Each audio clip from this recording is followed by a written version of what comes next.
Meanwhile, in a forgotten cantina on the outer rim, a worn Sabacc table has started doing something impossible, learning the patterns of every player who sits down, remembering their tells, and slowly, almost imperceptibly, playing back.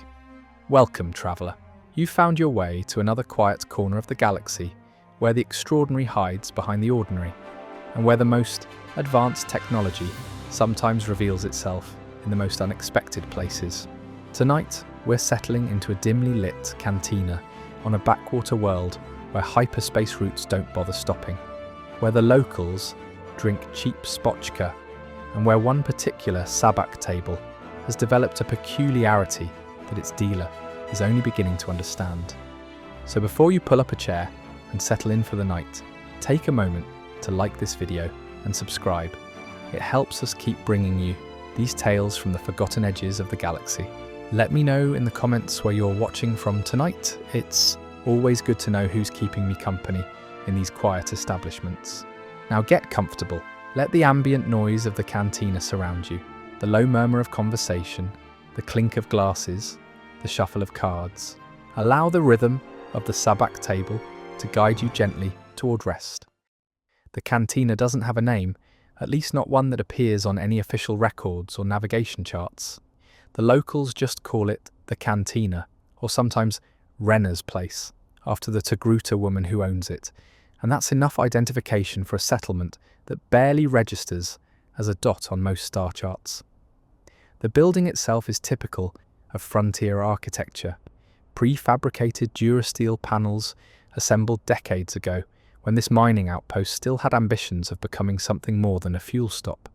The panels are showing their age now, discoloured by years of exposure to the planet's harsh sun, and stained by the orange dust that coats everything on this world. Someone, probably Renner herself, has attempted to make the exterior more welcoming by stringing up strings of mismatched lights, salvaged from a dozen different sources, but the overall effect is more holding on than thriving. You push through the heavy door, real metal, not a proper airlock, because this settlement's atmosphere is breathable, even if it tastes like rust and regret. And the cantina's interior reveals itself in layers of dim illumination and accumulated character. The main room is larger than the exterior suggests, carved partially into the rock beneath the settlement to take advantage of natural temperature regulation. The ceiling is low, crossed by exposed conduits and ventilation ducts that someone has half-heartedly tried to disguise with lengths of faded fabric. The lighting comes from a mixture of sources, bioluminescent panels that have faded to a sickly green, a few functioning glow rods, and the flickering holographic displays from the cantina's ancient entertainment hall system. The bar runs along the left wall, actual wood, real imported wood, which must have cost Renner a fortune to transport out here. It's scarred and stained by years of service, but it's also polished to a dull shine that suggests someone cares enough to maintain it. Behind the bar, shelves hold an eclectic collection of bottles, legitimate imports from the core worlds, sitting next to locally distilled rotgut, Corellian whiskey next to something that glows faintly purple and probably shouldn't be consumed by most oxygen-breathing species. The cantina's patrons are scattered across tables and booths in the purposeful distribution of people who've learned to give each other space. A few miners still in their work jumpsuits occupy the bar directly, nursing drinks and speaking in the low tones of people too tired to raise their voices. A pair of Rhodians sit in a corner booth, conducting some kind of business deal in their own language, hands moving in animated gestures. Near the back, a human who might be a cargo pilot stares into a half-empty glass with the expression of someone contemplating life choices that led to fuel stops on backwater worlds. And then there's the Sabacc table. It occupies prime real estate in the centre of the main room, positioned where the lighting is best and where the bar's service droids can easily reach it. The table itself is a beautiful piece of craftsmanship, seeming incongruous in this rough establishment, carved from some dark wood with inlaid designs that catch the light, surrounded by 6 high-backed chairs that have seen better days but maintain in dignity despite their wear. You're Corin Vassar, and you've been dealing Sabacc at this table for 3 standard years now. You arrived on this nameless world the way most people do, following a job that didn't work out, running from a situation that had become complicated, looking for a place where questions weren't asked and the past stayed in the past. Rena had needed a dealer for her Sabacc games, and you had needed work that didn't require extensive background checks or contact with imperial authorities. The arrangement suited both of you. You're human, 42 standard years old, with the kind of face that people forget easily, a useful quality in your line of work. Your hair is grey at the temples, cut short for practicality. Your hands are your most important feature, steady, precise, capable of handling the Sabacc cards with the kind of smooth competence that puts players at ease and prevents accusations of manipulation. You wear the dealer's uniform that Rena provides, a dark vest over a simple shirt, practical pants, boots that have been resoled twice. Nothing fancy, nothing memorable, just the functional clothing of someone who works for a living in a place where pretension would be both expensive and ridiculous. The Sabacc table is your domain, and you know it intimately. You know which chair creaks when weight shifts. You know where the lighting creates shadows that players might try to use to hide their cards. You know the texture of the cards themselves. Standard electronic Sabacc cards from a manufacturer that went out of business 15 years ago. Their surfaces worn smooth by thousands of games. Or rather, you thought you knew the cards. Lately, and you're not sure exactly when it started, which bothers you more than you'd like to admit, the cards have been behaving strangely. Nothing dramatic, nothing that would catch the attention of the casual player, but you're not a casual player. You're a dealer with 3 years of handling these specific cards multiple times per night, and you've developed an instinct for their behaviour that goes beyond conscious observation. The cards are learning. It's an absurd thought, the kind of paranoid conclusion that someone might reach after dealing too many hands in a dim cantina at the edge of nowhere. Electronic Sabacc cards have randomizing circuits built into them. Specifically, to prevent predictability, the cards shift their values periodically during play, creating the uncertainty that makes Sabacc interesting instead of just another boring card game with fixed outcomes. But these cards have started responding to the players in ways that feel less random and more adaptive. When Breck the mining foreman sits down, Breck, who plays aggressively, who bets heavy on strong hands, and folds immediately on weak ones, the cards seem to shift their values in patterns that punish that predictability. When Salah the cargo hauler joins a game, Salah, who plays conservatively, who nurses weak hands hoping they'll improve, who rarely bluffs, the cards seem to offer her just enough hope to keep playing before crushing her with badly timed shifts. It's subtle. It's probably nothing. It's almost certainly your imagination, working overtime, in the tedium of dealing the same game, night after night after night. Except you've started keeping notes, scribbled on flimsy during the quiet hours between games, tracking which cards shift, when, which players get, which patterns, which hands develop in which sequences. And the notes are showing patterns that shouldn't exist in truly random card behaviour. The chronometer behind the bar shows 20:47 local time. The evening shift is settling into its rhythm, early enough that players are still arriving, late enough that the day's work is definitely over. You've already dealt 3 games tonight, small stakes affairs with minors playing for pocket change and boredom relief. The real players won't arrive until later, the ones who come for serious gambling and who bring credits worth winning. You're alone at the table currently, shuffling the deck in that continuous motion that dealers develop, keeping the cards moving, keeping your hands busy, maintaining the readiness that the job requires. The cards flow through your fingers with familiar ease, their surfaces smooth and slightly warm from the electronic components inside. The shuffle is meditative, allowing your mind to drift while your hands continue their practiced motion. You're thinking about the notes hidden in your quarters, about the patterns you've been documenting, about the growing certainty that something genuinely strange is happening with these cards. The Cantina's ambient noise provides background. The low conversation at the bar, the clinking of glasses, the occasional burst of static from the old holo projector trying to display some sports broadcast from a dozen systems away.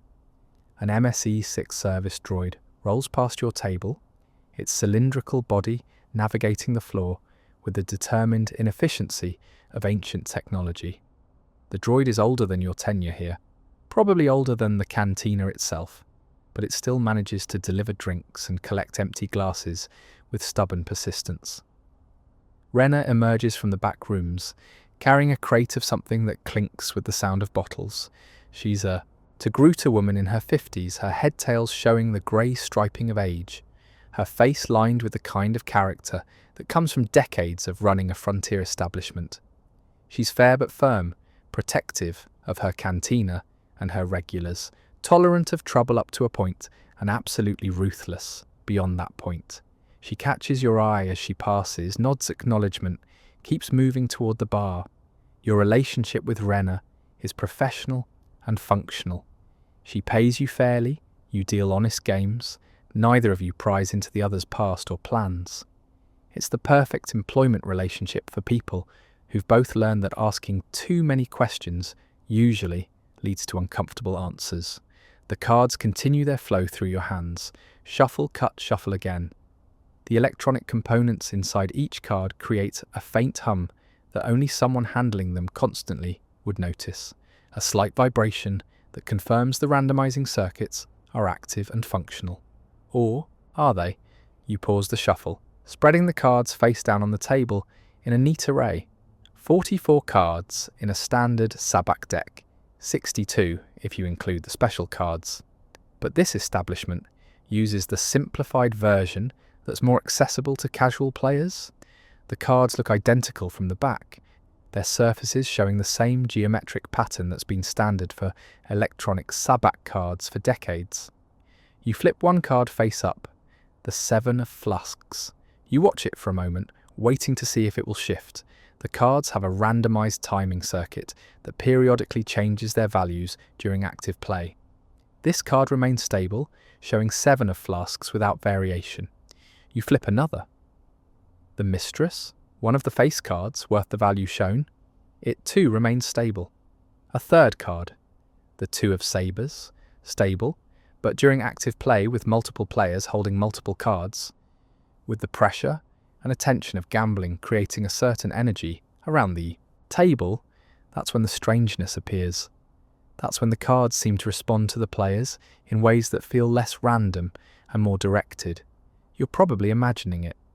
3 years of dealing the same game, in the same cantina, on the same backwater world, would make anyone start seeing patterns in randomness, finding meaning in coincidence.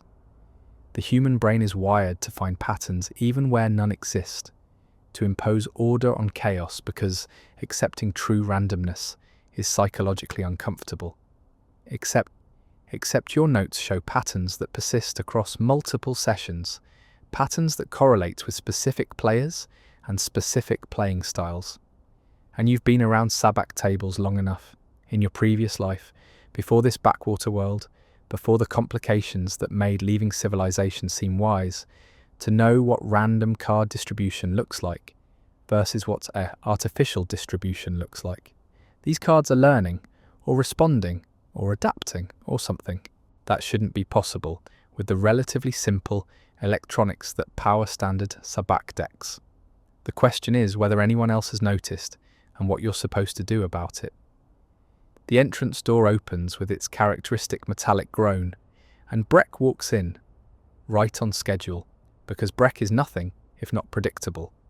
He's a thick-built human who supervises one of the mining operations that justify this settlement's existence, with hands scarred by years of machinery operation, and a face that suggests he's taken a few too many hits from equipment malfunctions. He wears his work jumpsuit like a uniform, his company's logo visible even through the orange dust that coats everything. Breck spots you at the table and nods acknowledgement. Farsa, you dealing tonight? Every night, Breck. You playing tonight? Might as well. Lost enough credits last week that I should probably quit. But where's the fun in that? Breck moves toward the bar first. He always gets a drink before. Playing, something strong enough to take the edge off the day, but not strong enough to impair his judgment. Breck is predictable in all things, which is both his strength and his weakness at the Sabacc table. You gather the cards back into a neat deck, continuing the shuffle motion that keeps your hands ready and signals to potential players that the table is active and available.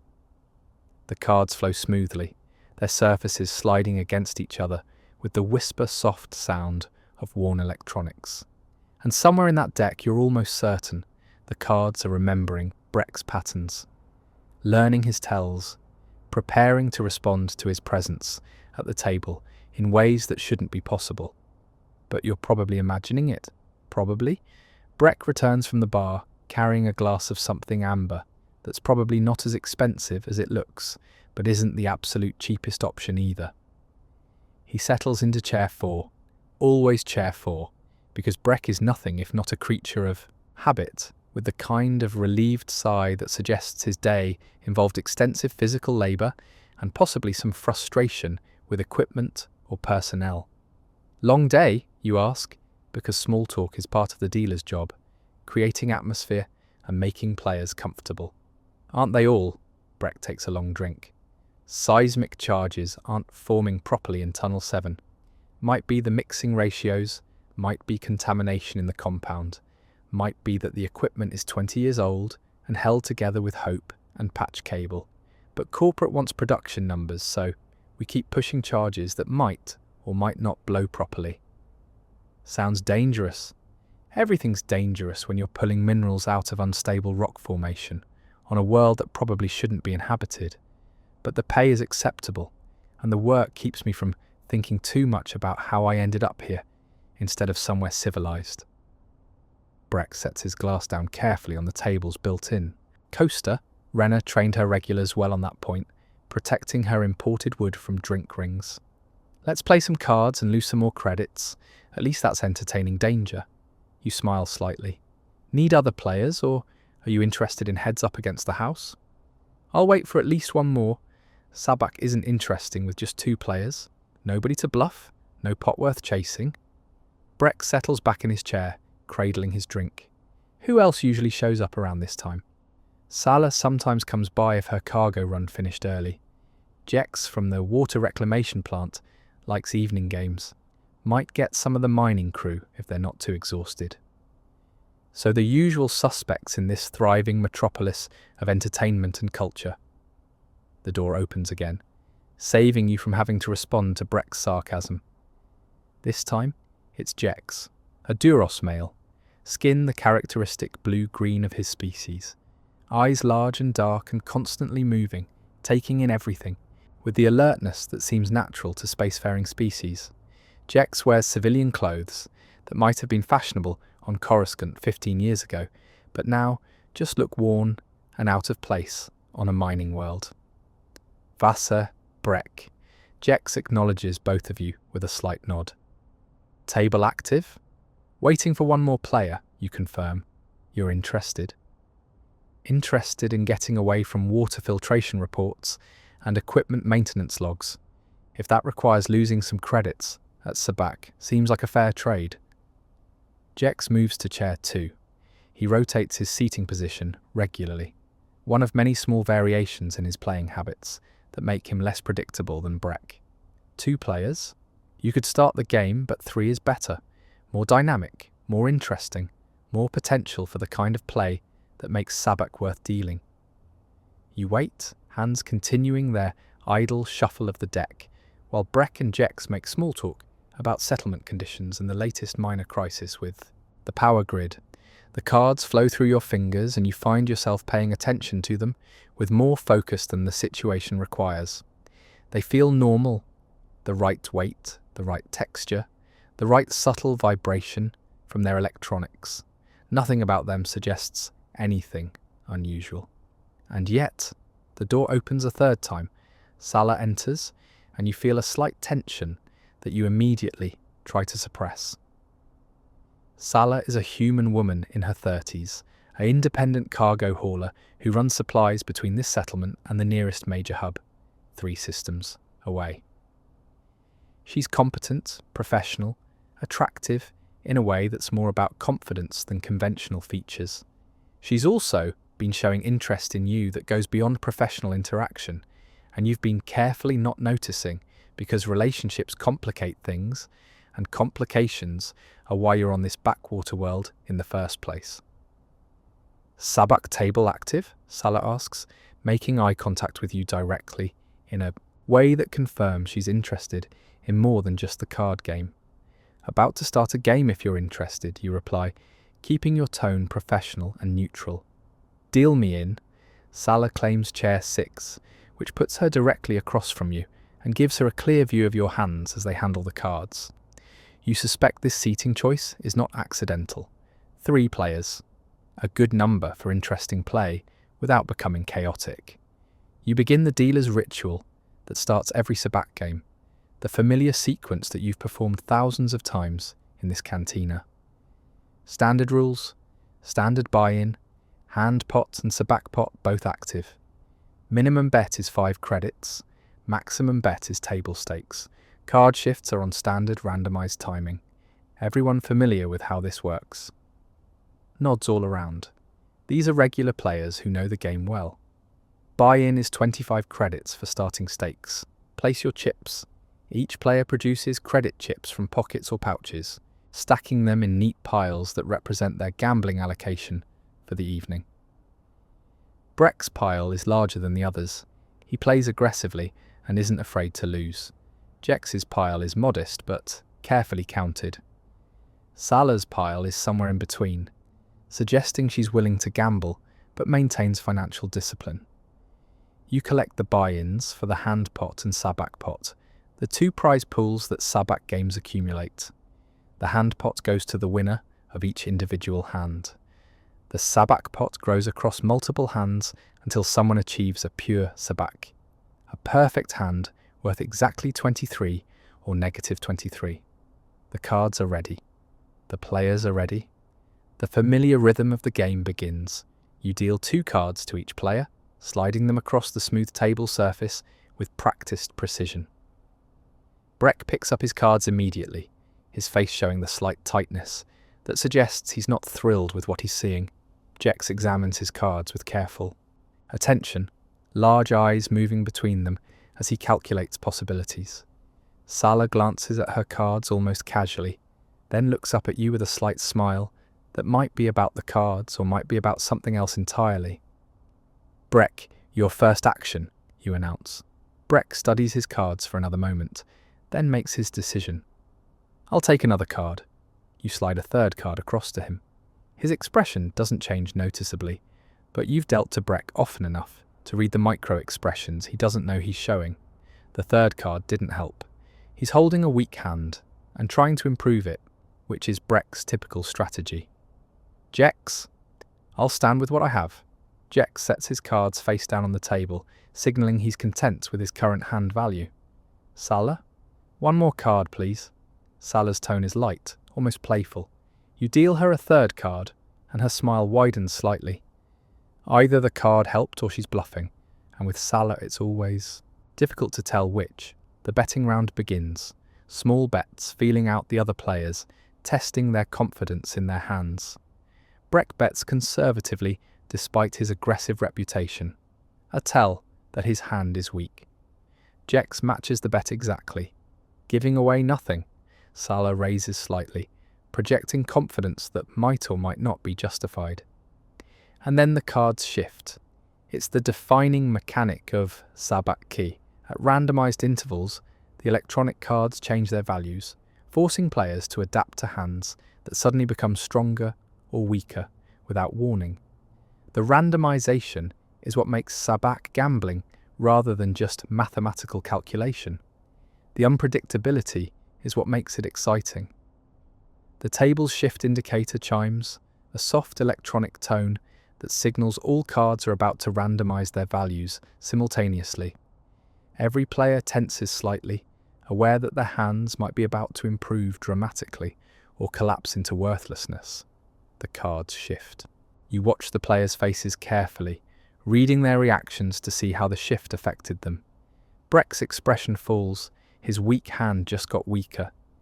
Jex remains neutral, but you detect a slight satisfaction in his eyes. The shift helped him.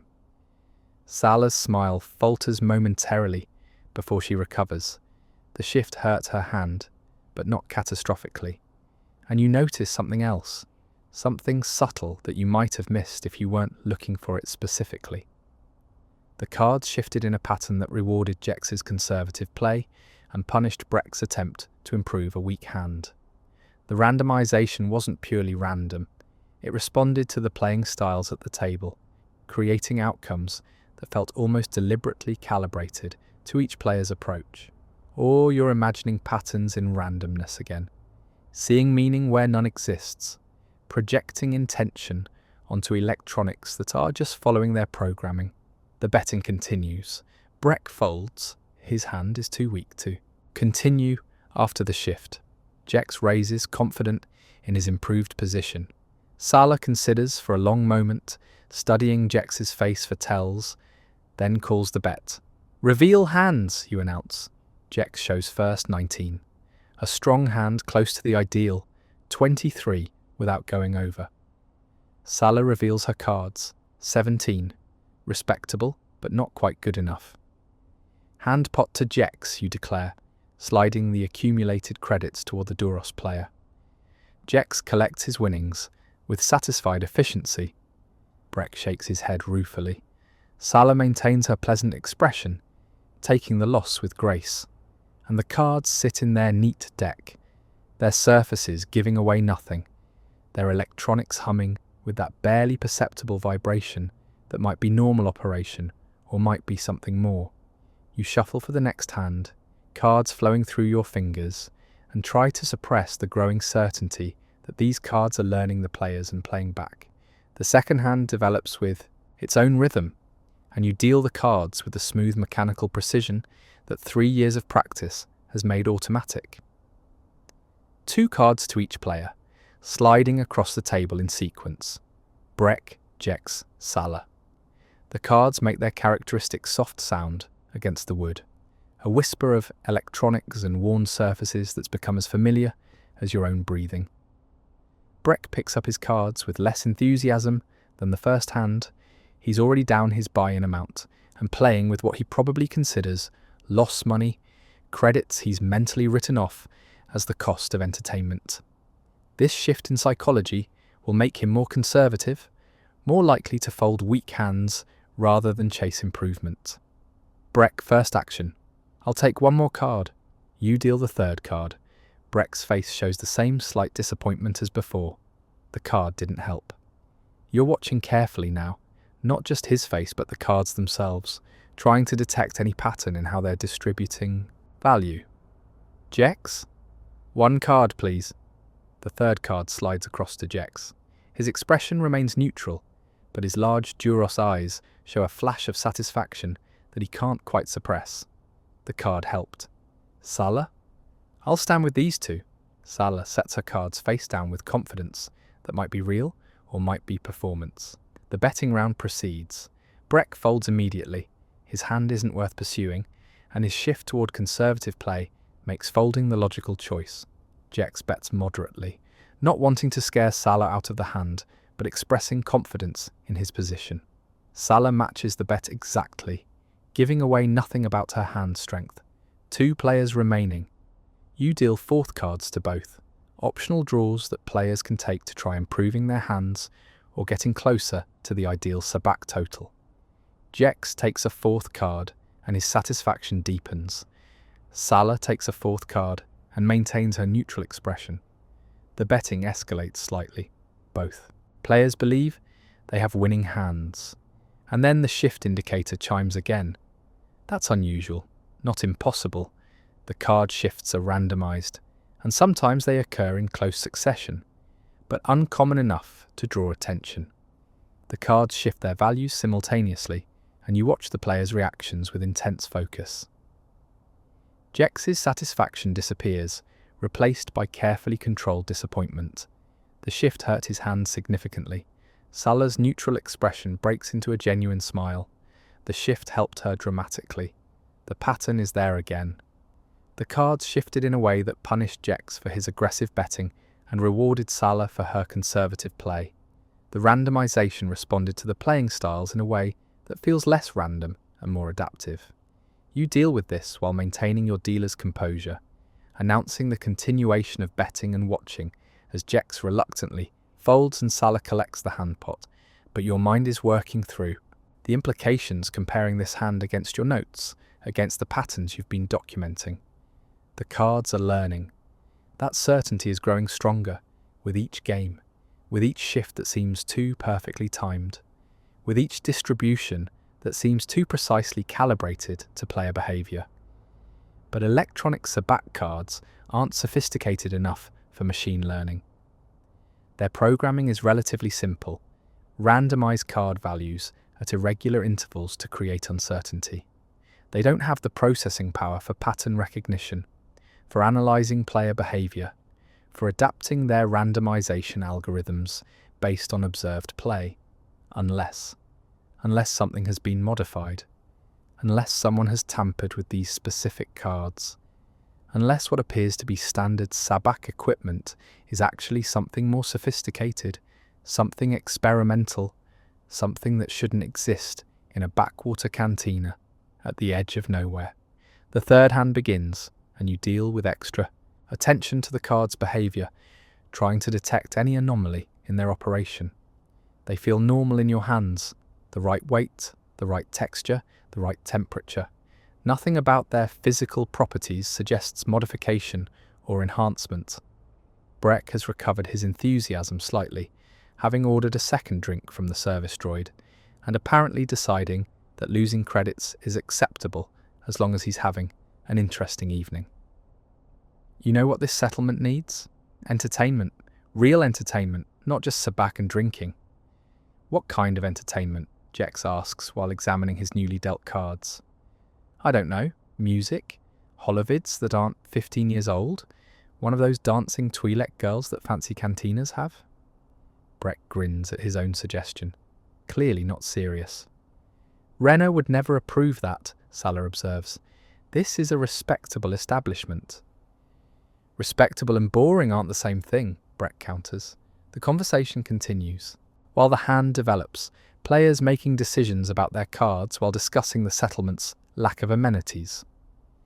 You participate minimally, offering occasional comments, while most of your attention remains on the cards and their behavior. This hand plays out with less obvious pattern. The shift occurs at a more typical interval, and the value changes seem genuinely random rather than specifically calibrated. Maybe you were wrong. Maybe the previous hands were just coincidence, confirmation bias making you see patterns that don't exist. Except you've been documenting this for weeks now, and the patterns persist across dozens of games, hundreds of hands. That's too much data for pure coincidence. The hand concludes with Breck taking the pot. His aggressive play paid off this time, and he collects his winnings with the satisfied expression of someone who's recovered part of his losses. Jex shrugs philosophically. Salah maintains her pleasant demeanour, unbothered by the loss. Another hand, you ask, performing the dealer's role of keeping the game flowing.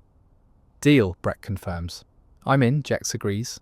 One more hand, then I need to check on my ship's status before the Port Authority closes their office for the night, Salah says. But one more hand definitely. You shuffle the deck, watching the cards flow through your fingers, while your mind continues processing the evening's observations. The cards feel normal. They act normal most of the time. But periodically, during specific moments when player patterns become clear, they shift in ways that seem too precisely calibrated to be random. Someone modified these cards.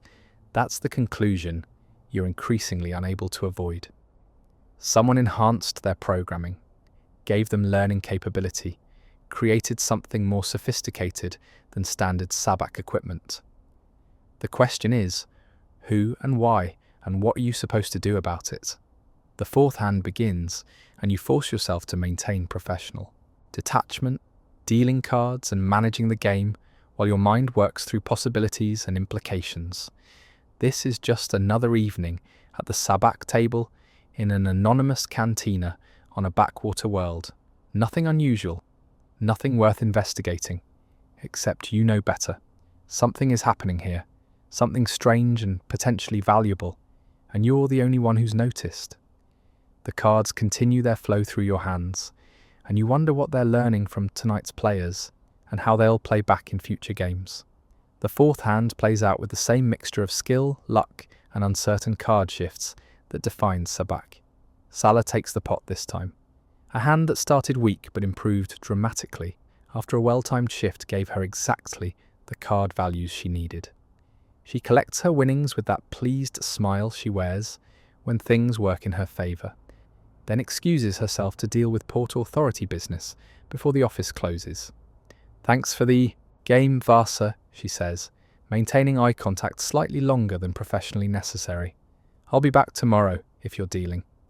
"I'm always dealing," you reply, keeping your tone neutral and professional. She leaves, and the dynamic at the table shifts with her departure. Breck and Jex play a few more hands, but without a third player, the game loses some of its energy. Eventually, Breck finishes his second drink, stretches, and decides he's had enough entertainment for the evening. "I'm done losing credits for tonight," he announces. "Thanks for dealing, Vas. Jex, try not to spend all your winnings on water filtration equipment."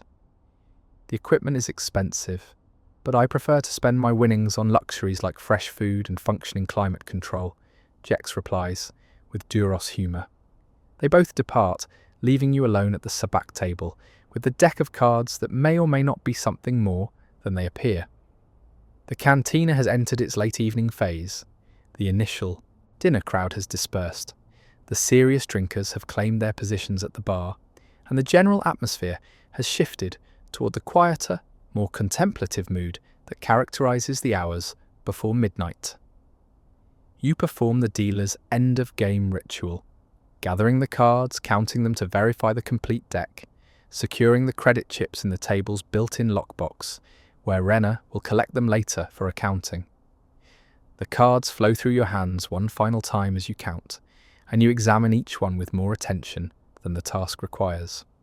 44 cards, all present, none damaged, nothing visually unusual about any of them. The backs show the standard geometric pattern. The faces show the standard values and suits. The electronics inside each card create their normal, subtle vibration. Everything appears completely ordinary.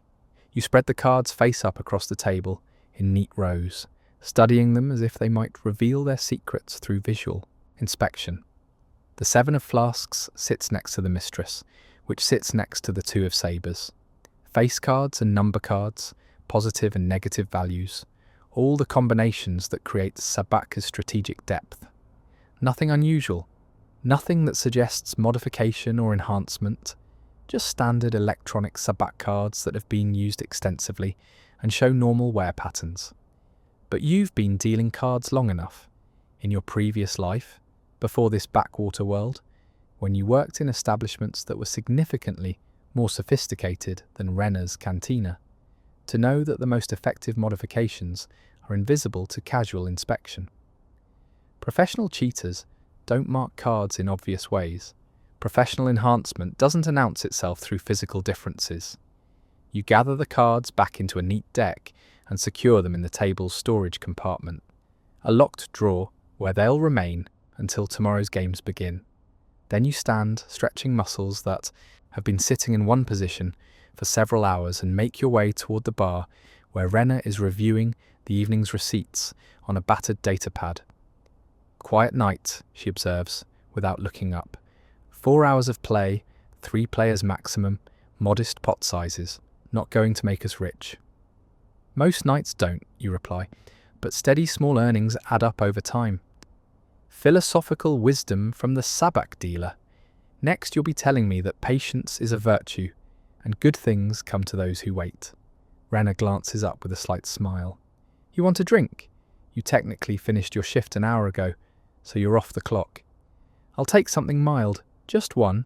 I'm tired and should probably get some sleep."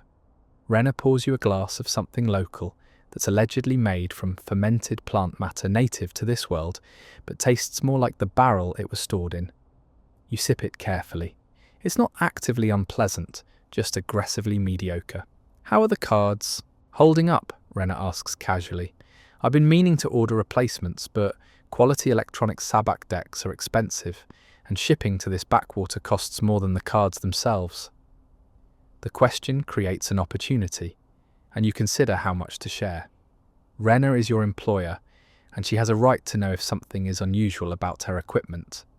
But you're also aware that admitting you've noticed strange patterns might make you sound paranoid or unstable, qualities that employers generally don't appreciate in their dealers. "The cards are fine," you say carefully. "They're old and heavily used, but they're still functioning within normal parameters. The randomization seems to be working correctly." Seems to be? You've said too much, revealed your uncertainty when you intended to keep your observations private. Renner is watching you now, with more focus, her attention fully on you rather than the data pad. "Just a feeling," you say, attempting to backtrack. "Sometimes I think I see patterns in the shifts, but it's probably just confirmation bias. Humans are wired to find patterns even in random data." "But you're not sure?" "I'm not sure," you admit. "The cards shift their values at the right intervals. The randomization appears to be functioning. The players don't complain about anything unusual. Everything seems normal. But occasionally, I notice shifts that seem too well timed, distributions that seem too specifically calibrated to player behavior." Renner considers this information while polishing a glass that's already clean. "You're saying the cards might be learning the players?" "I'm saying I've noticed patterns that shouldn't exist if the randomization is truly random. Could be nothing. Could be my imagination. Could be that I've been dealing the same game too long and I'm seeing things that aren't there. Or could be something actually unusual about those specific cards." Renner sets down the glass and gives you her full attention. "You have a background in professional gambling, Wasser. I don't ask about your past because I respect privacy, but I know quality dealers don't end up on backwater worlds without reasons. If you think something is unusual about those cards, I trust your judgment more than I trust my own. The acknowledgement of your expertise is gratifying, even as it reminds you of the life you left behind and the reasons you left it. I don't have proof, just observations and feelings. What would you need to confirm whether something is actually unusual?" "Better testing equipment than this settlement has, access to the card's internal programming, time to document patterns more systematically." You pause. "Or someone with more technical expertise than I have to examine the cards and determine if they've been modified." Renner nods slowly. "We don't have technical expertise here. The best we have is Jex, and his knowledge is focused on water filtration systems, not electronics. But I could ask around, discreetly, see if anyone in the settlement has relevant skills." "Don't do anything that draws attention," you caution. "If the cards have been modified, someone did it deliberately, and they might not appreciate us investigating." "You think someone sabotaged my Sabacc cards?" "I don't know what to think yet. That's the problem." Renner finishes her polishing and sets the glass with the others behind the bar. "Keep dealing normally. Keep observing. If you notice anything more concrete, anything that confirms your suspicions, let me know. In the meantime, I'll be discreet about asking if anyone in this settlement has electronics expertise beyond basic maintenance." "Understood." You finish your drink, which hasn't improved with continued sipping, and excuse yourself for the evening. The walk from the cantina to the small quarters Renner provides as part of your employment compensation takes only a few minutes through empty streets lit by failing vapour lamps that cast the settlement in orange-tinted shadows.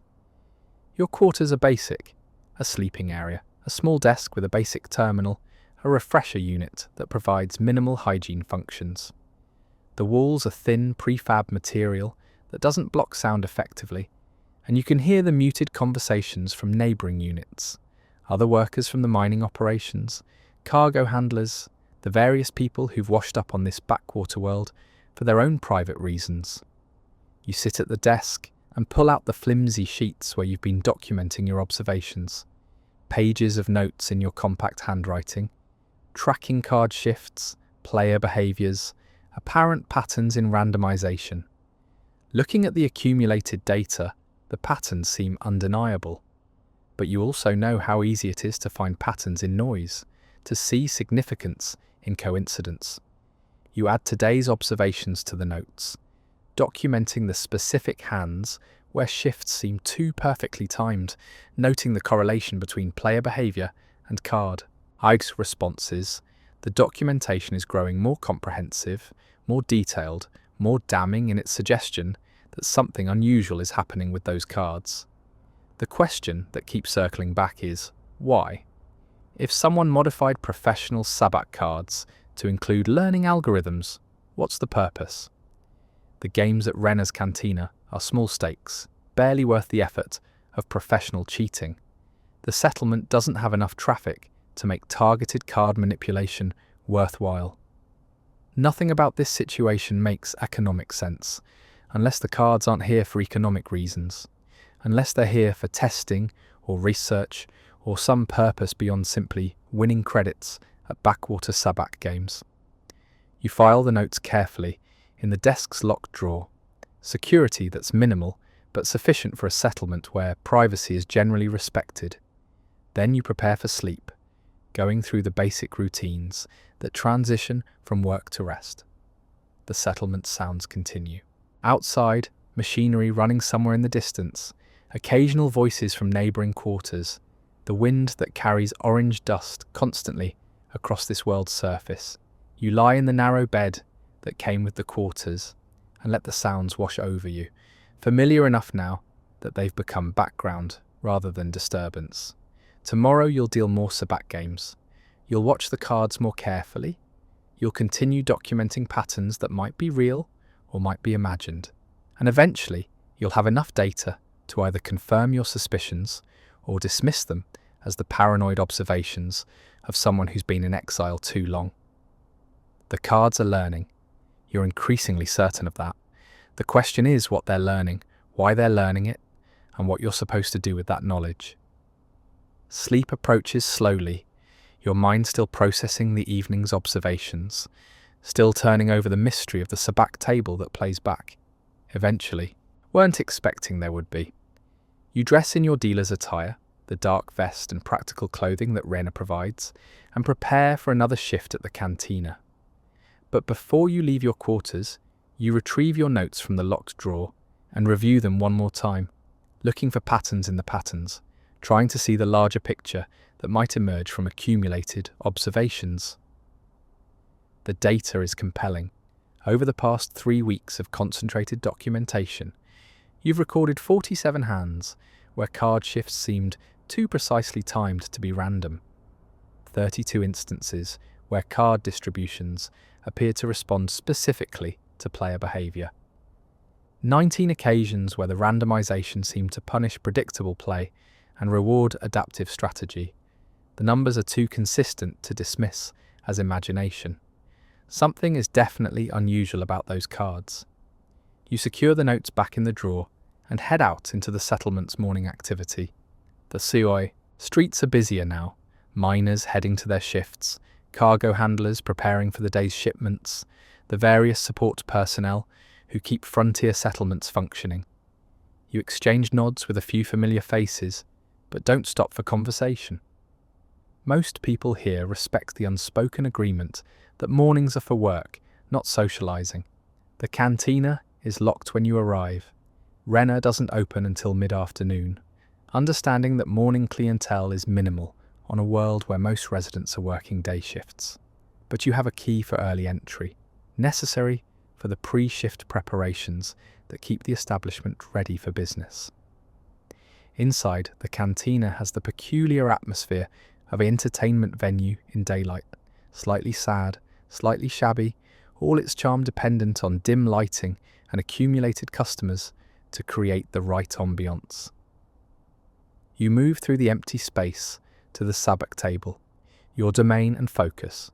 The cards are still secured in the table's storage compartment where you left them. You unlock the drawer and remove the deck, holding it in your hands and examining it with the morning's fresh perspective. 44 electronic Sabacc cards, standard design, showing normal wear patterns from extensive use. But if they've been modified, the modification is internal, software rather than hardware, programming changes that wouldn't be visible to physical inspection. You spread the cards across the table and begin examining each one individually, looking for anything, any detail, any variation, any mark that might indicate modification or enhancement.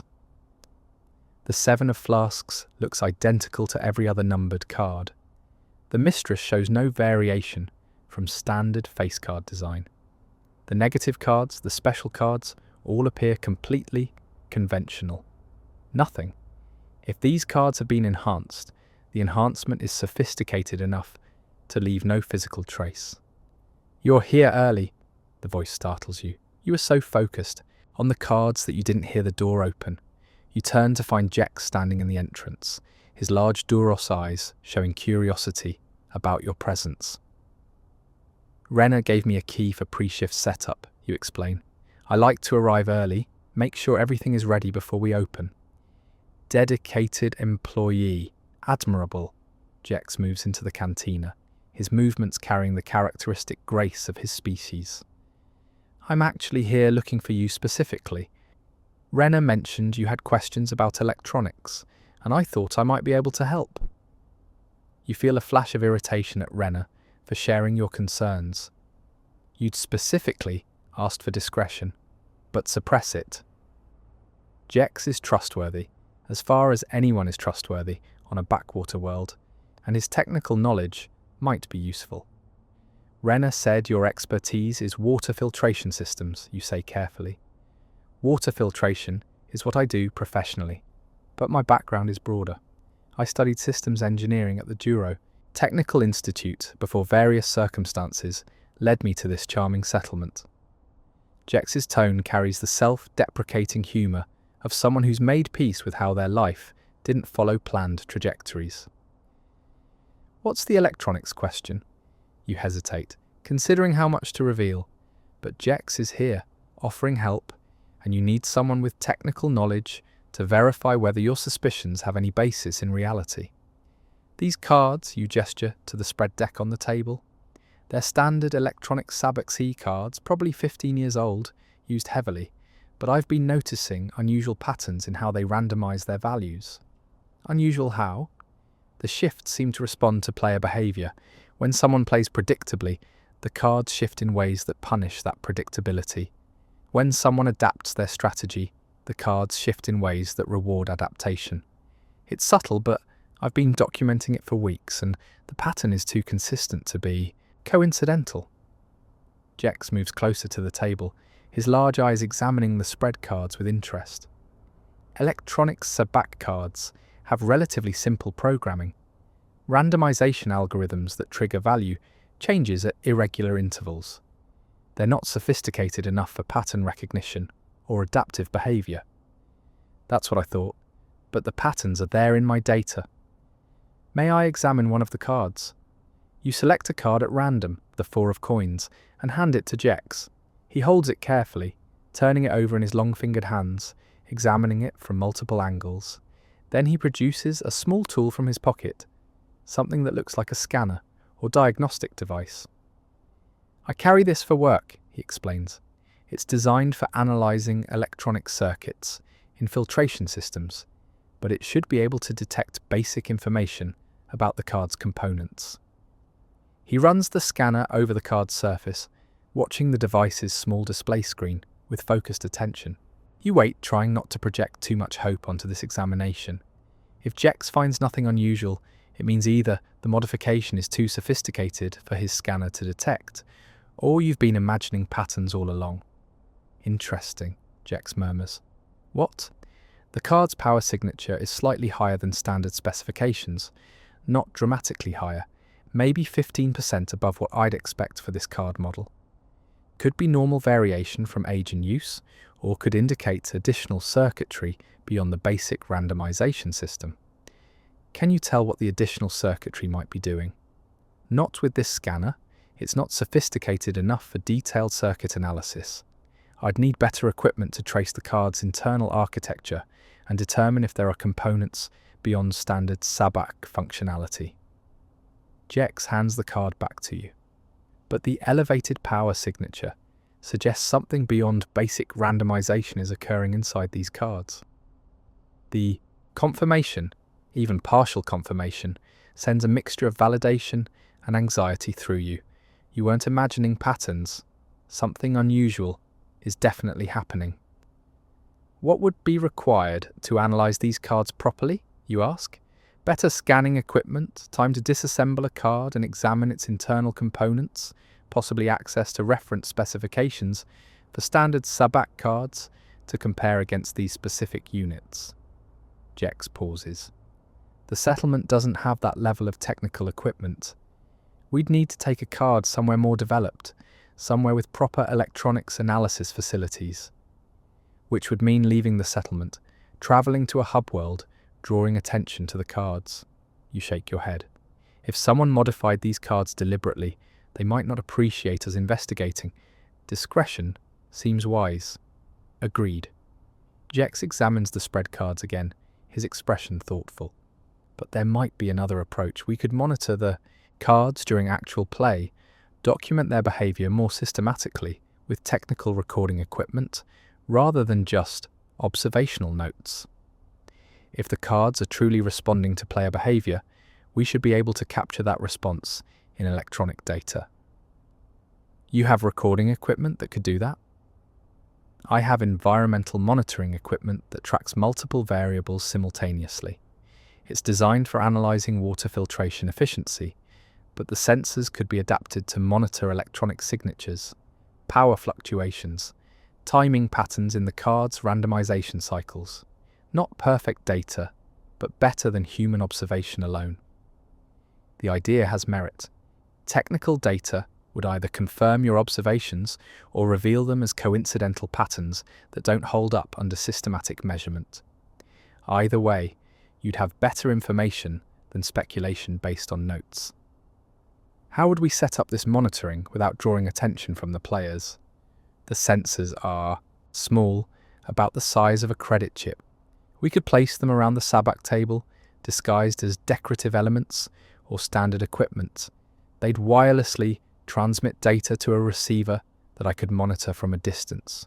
Players wouldn't notice anything unusual.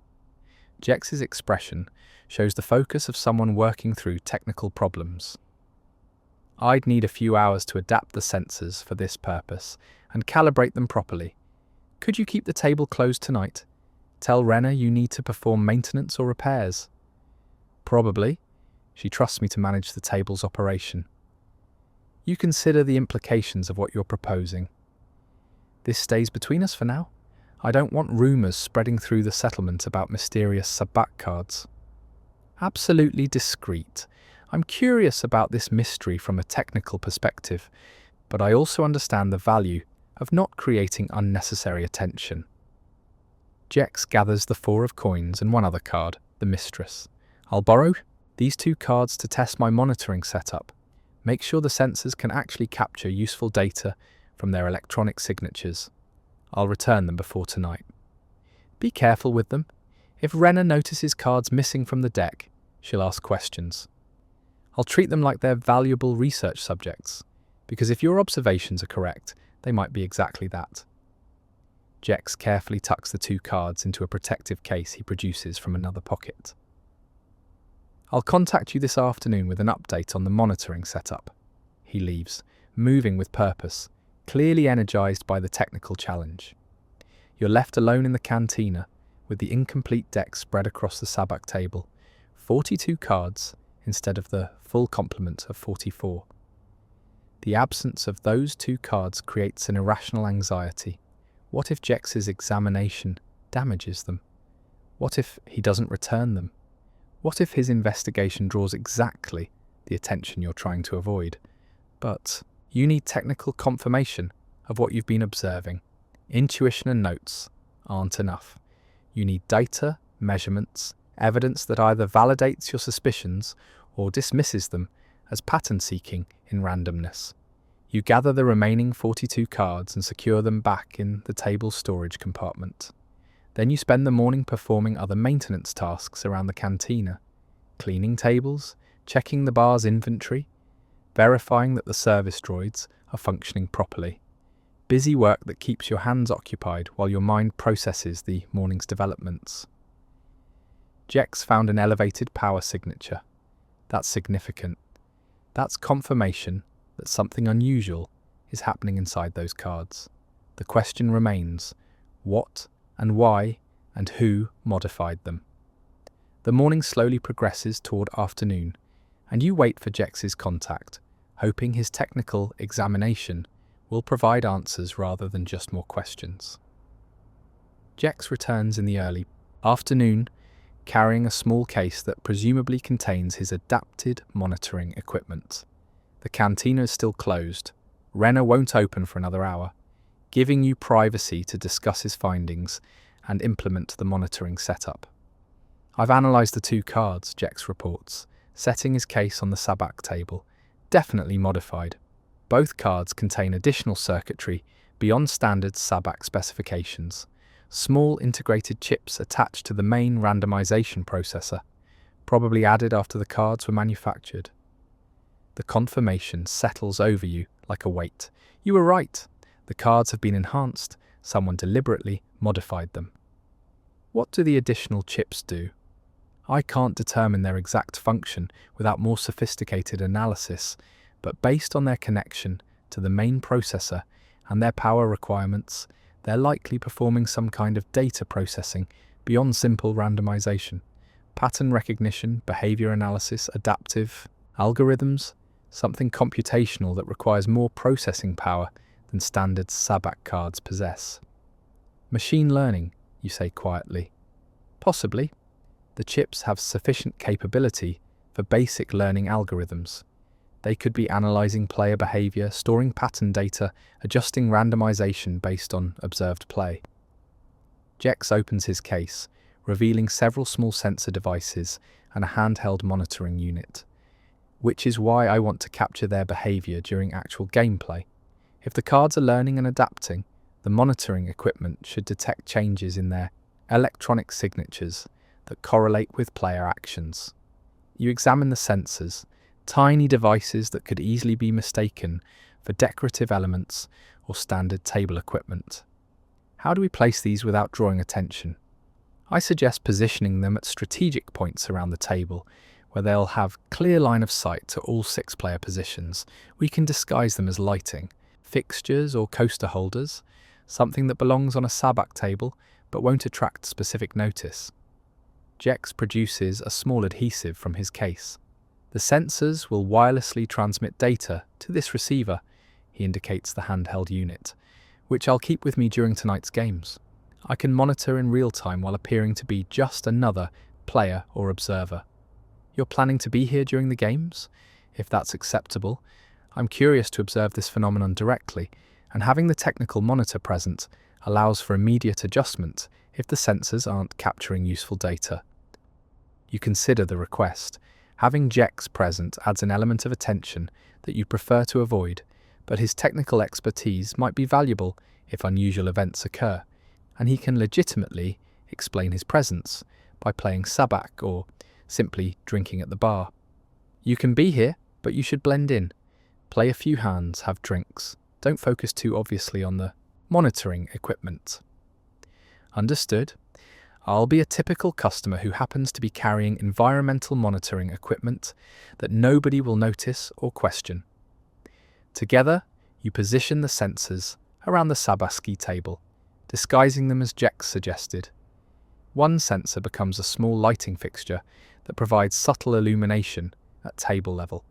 Another disguises itself as a decorative element attached to the table's edge. A third becomes a coaster holder. Within 20 minutes, all 5 sensors are positioned and active, their wireless transmission confirmed by Jex's handheld receiver. The sensors are calibrating now, Jex explains, watching data scroll across the receiver's small screen. They're establishing baseline readings of the card's normal electronic signatures at rest. Once we have that baseline, we can detect deviations during active play that might indicate adaptive behavior. You watch the scrolling data without understanding most of it, technical readouts that make sense to Jex but appear as meaningless numbers to you, but the process feels scientific, systematic, like you're finally moving beyond observation and speculation toward actual evidence. The baseline calibration will take about 30 minutes, Jex continues. Then we'll be ready to monitor tonight's games. I recommend having at least 3 players if possible. More players create more behavioural data for the cards to potentially respond to. I can probably arrange that. Breck usually shows up early, and Salah mentioned she'd be back tonight, plus whatever other regulars decide to play. Perfect. The more typical the game appears, the better our monitoring data will be. We want to observe the card's natural behaviour in their normal operating environment. Jex gathers his equipment case and prepares to leave, presumably to return to his quarters or work until the Cantina opens. I'll be back around 2100 hours. Try to start a game shortly after that so we can capture a full session of data. 2100 works, and Jex, thank you for helping with this. I know it's not your responsibility. On a settlement like this, we all need interests beyond our day jobs to stay sane. Mysterious learning Sabacc cards are significantly more interesting than water filtration reports. He pauses at the door. Besides, if someone went to the trouble of modifying these cards and placing them in a backwater cantina, there's a story there. I'm curious enough to want to know what it is. He leaves, and you're alone with the sensor-equipped Sabacc table that now represents something more than just your workplace.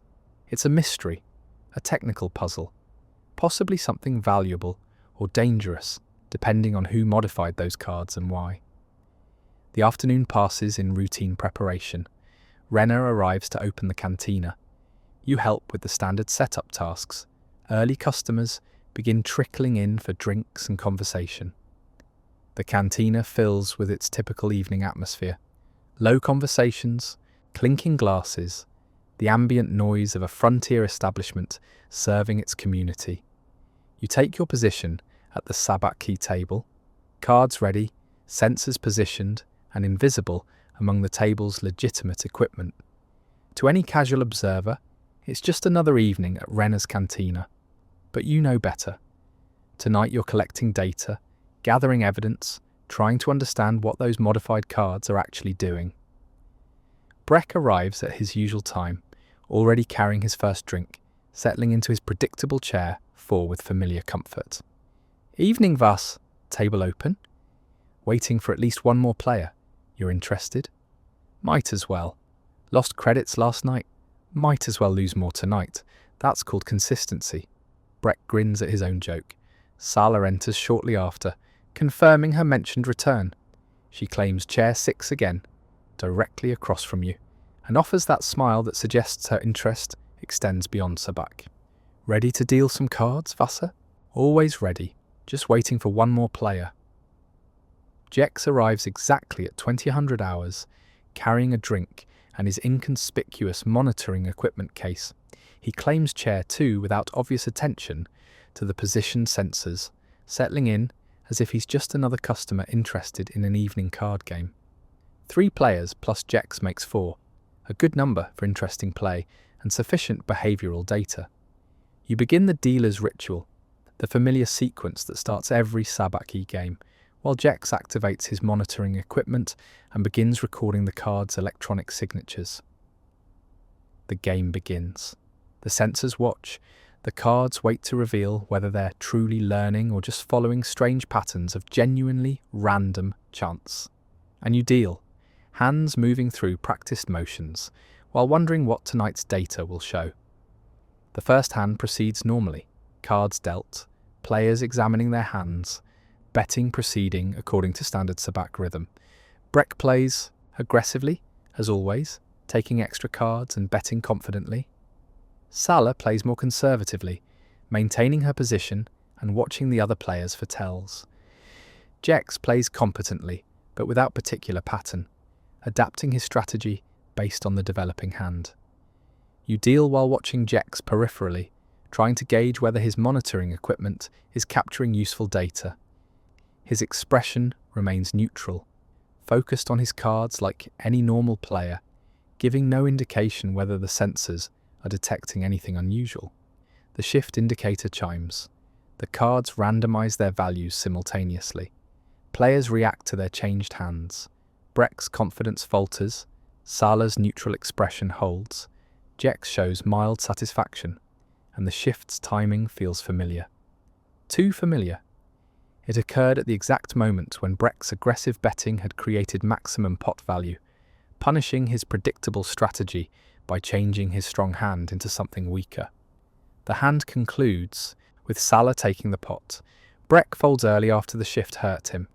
Jex stays in but ultimately can't beat Sala's final hand value. Standard Sabacc results, nothing obviously unusual except that shift's too perfect timing. You gather the cards for the next hand while Jex remains focused on his own cards, not looking at his monitoring equipment. Professional discretion. He won't reveal anything during active play that might draw attention. The second hand develops. More cards dealt, more betting, more players adapting their strategies based on what they're seeing. This time Jex plays more aggressively, testing the table with larger bets. Sala matches his aggression, creating a dynamic contest. Breck folds early, recognizing he can't compete with the escalating pot.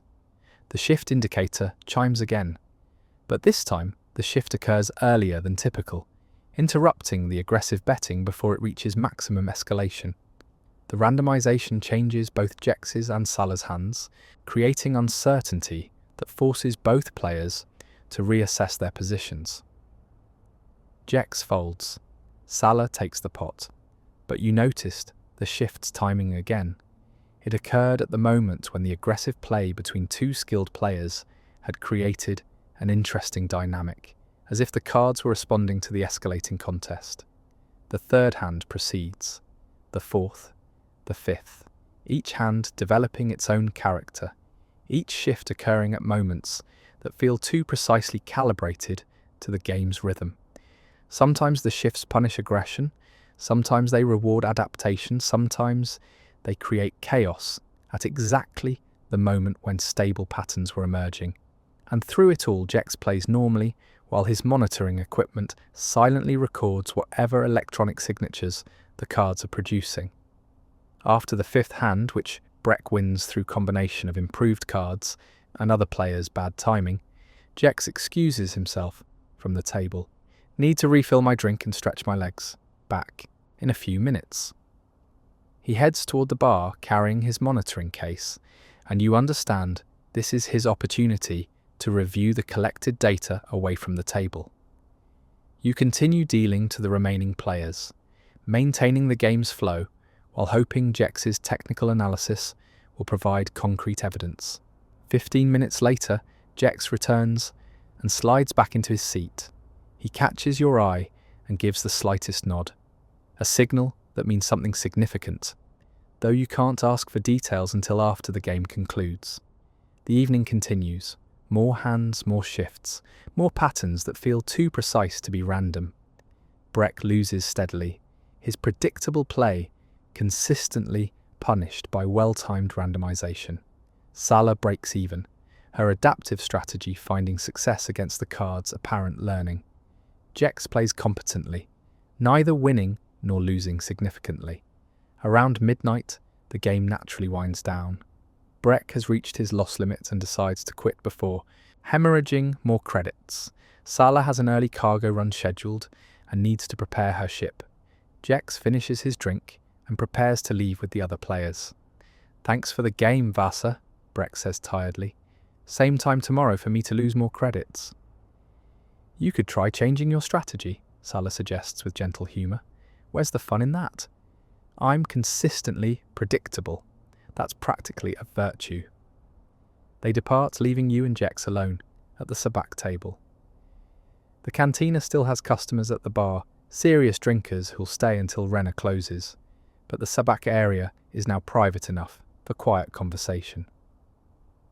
Well, you ask quietly. Jex pulls out his monitoring unit, its screen showing graphs and data that mean nothing to you. The cards are definitely responding to player behaviour. The monitoring data shows correlation between player actions and subsequent card randomization patterns that's way too strong to be coincidental. He turns the screen so you can see, though the technical readouts remain incomprehensible. See these spikes? Those represent elevated processing activity in the card's additional circuits. Each spike corresponds to a moment when players revealed behavioural patterns: aggressive betting, conservative folding, specific betting rhythms. The cards are analysing those patterns in real time. And then the shifts respond to what they analysed. Exactly. Look at this timeline. Jex highlights a section of the graph. This shows Breck's aggressive betting sequence in hand 3. The card's processing activity spikes as they analyse his pattern. Then 20 seconds later, the shift occurs, and the randomization specifically changes cards in ways that punish his aggressive strategy. That's not random. That's adaptive response based on learned behaviour. The technical confirmation of what you've been observing sends a mixture of validation and unease through you. You were right about the cards learning. But knowing you're right raises more questions than it answers. What level of sophistication are we talking about, you ask? Are these cards using basic pattern matching or something more advanced? The processing power suggested by these activity spikes indicates fairly sophisticated algorithms. Not true artificial intelligence, but definitely machine learning capable of recognizing patterns, storing behavioral data, and adjusting outputs based on analyzed inputs. These aren't standard Sabacc cards. They're essentially small computers designed to appear as simple gaming equipment. Why would someone create learning Sabacc cards and place them in a backwater cantina? That's the question, isn't it? Jex studies his monitoring data thoughtfully. The sophistication of this modification is expensive. The chips added to these cards represent advanced technology, probably custom designed for this specific purpose. Nobody invests that kind of resources without significant motivation. You consider the possibilities. Could this be a field test? Someone developing learning algorithms and testing them in a low-profile environment before deploying them somewhere more visible? Possible. Backwater cantinas are good test environments. Steady stream of different players, low-stakes games where anomalies won't draw serious attention, minimal oversight from authorities. If you're developing adaptive gambling technology, this would be a reasonable testing location.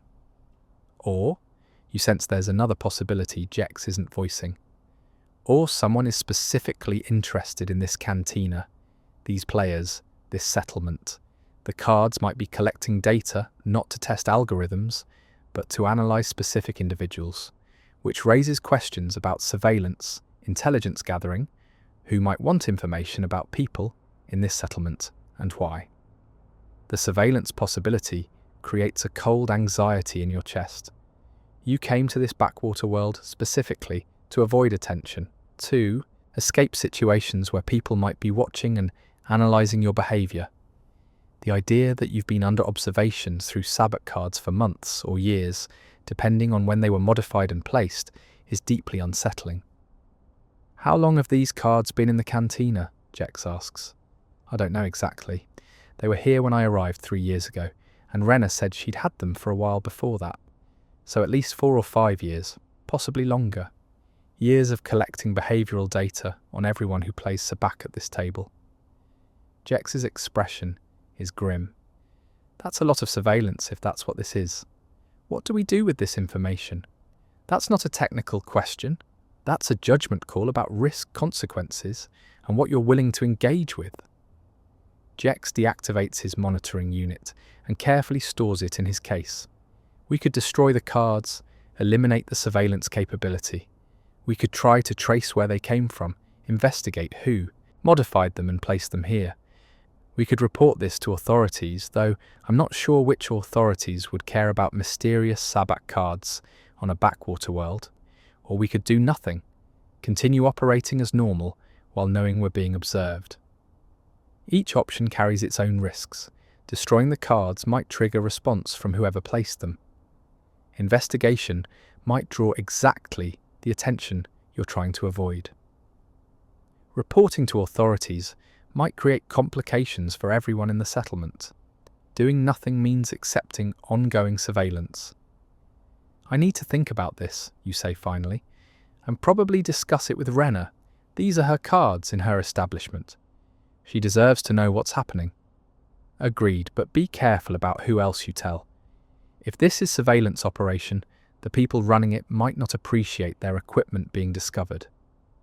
Jex stands, gathering his case. I'll keep the monitoring data secure. If you decide to investigate further, I can help. If you decide to do nothing, I'll respect that choice. Thanks for your help, Jex, and for being discreet about all this. As I said, significantly more interesting than water filtration reports. He heads toward the exit, then pauses. One more thing, Vasa. Those cards have been learning player behavior for years. They know how everyone at this table plays, including you. Think about what that might mean if someone really is analysing the data they've collected. He leaves, and you're alone at the Sabacc table with your thoughts and worries. The cards sit in their storage compartment, 44 pieces of sophisticated surveillance equipment disguised as simple gambling tools. And you've been dealing them for 3 years, completely unaware that they were learning from you, documenting your patterns, storing data about your behaviour. The question is who's collecting that data, and what they plan to do with it. You find Renna in her office behind the Cantina's main room, a cramped space filled with accounting datapads, supply inventories, and the accumulated paperwork of running a frontier establishment. She's reviewing delivery schedules for next month's liquor shipment, her expression showing the tired focus of someone dealing with logistical complications. Renna, we need to talk about the Sabacc cards. She looks up from her datapad, immediately reading the seriousness in your tone. You found something concrete? Jex helped me monitor the cards during tonight's games. They're definitely modified. Someone added sophisticated circuitry that enables them to analyze player behavior and adapt their randomization based on learned patterns. Renna sets down her datapad carefully. Explain that in terms a Cantina owner can understand. You lay out everything, your weeks of observations, Jex's technical analysis, the monitoring data from tonight's games, the correlation between player behavior and card responses. Renna listens, without interruption, her face showing growing concern as the implications become clear. So, someone modified my Sabacc cards to spy on my customers? Possibly.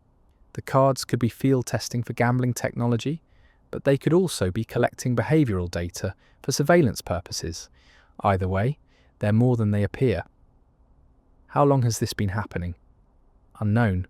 The cards were here when I arrived 3 years ago, and you'd already had them before that. So at least 4 or 5 years, possibly longer. Renna stands and paces the small office, processing the information. I bought those cards from a travelling merchant maybe 6 years ago. Said he was selling off inventory from a closed casino, offered me a good price for quality equipment. I thought I was getting a deal on expensive Sabacc cards. Instead, I bought surveillance equipment. The merchant, do you remember anything about him? Name, species, ship registration? Human male, middle-aged, nothing. Particularly distinctive. He had a small freighter, can't recall the name, paid in cash, left immediately after the transaction. Typical frontier merchant behaviour. Renna stops pacing. You think he deliberately planted the cards here? If the cards are surveillance equipment, they had to be placed intentionally. A travelling merchant offering good prices on modified cards would be an effective distribution method. You buy suspicious equipment without knowing it's suspicious, and the merchant moves on before questions arise. So someone has been collecting data on everyone who plays Sabacc at my establishment for 6 years. Renna's anger is building, controlled but clearly present.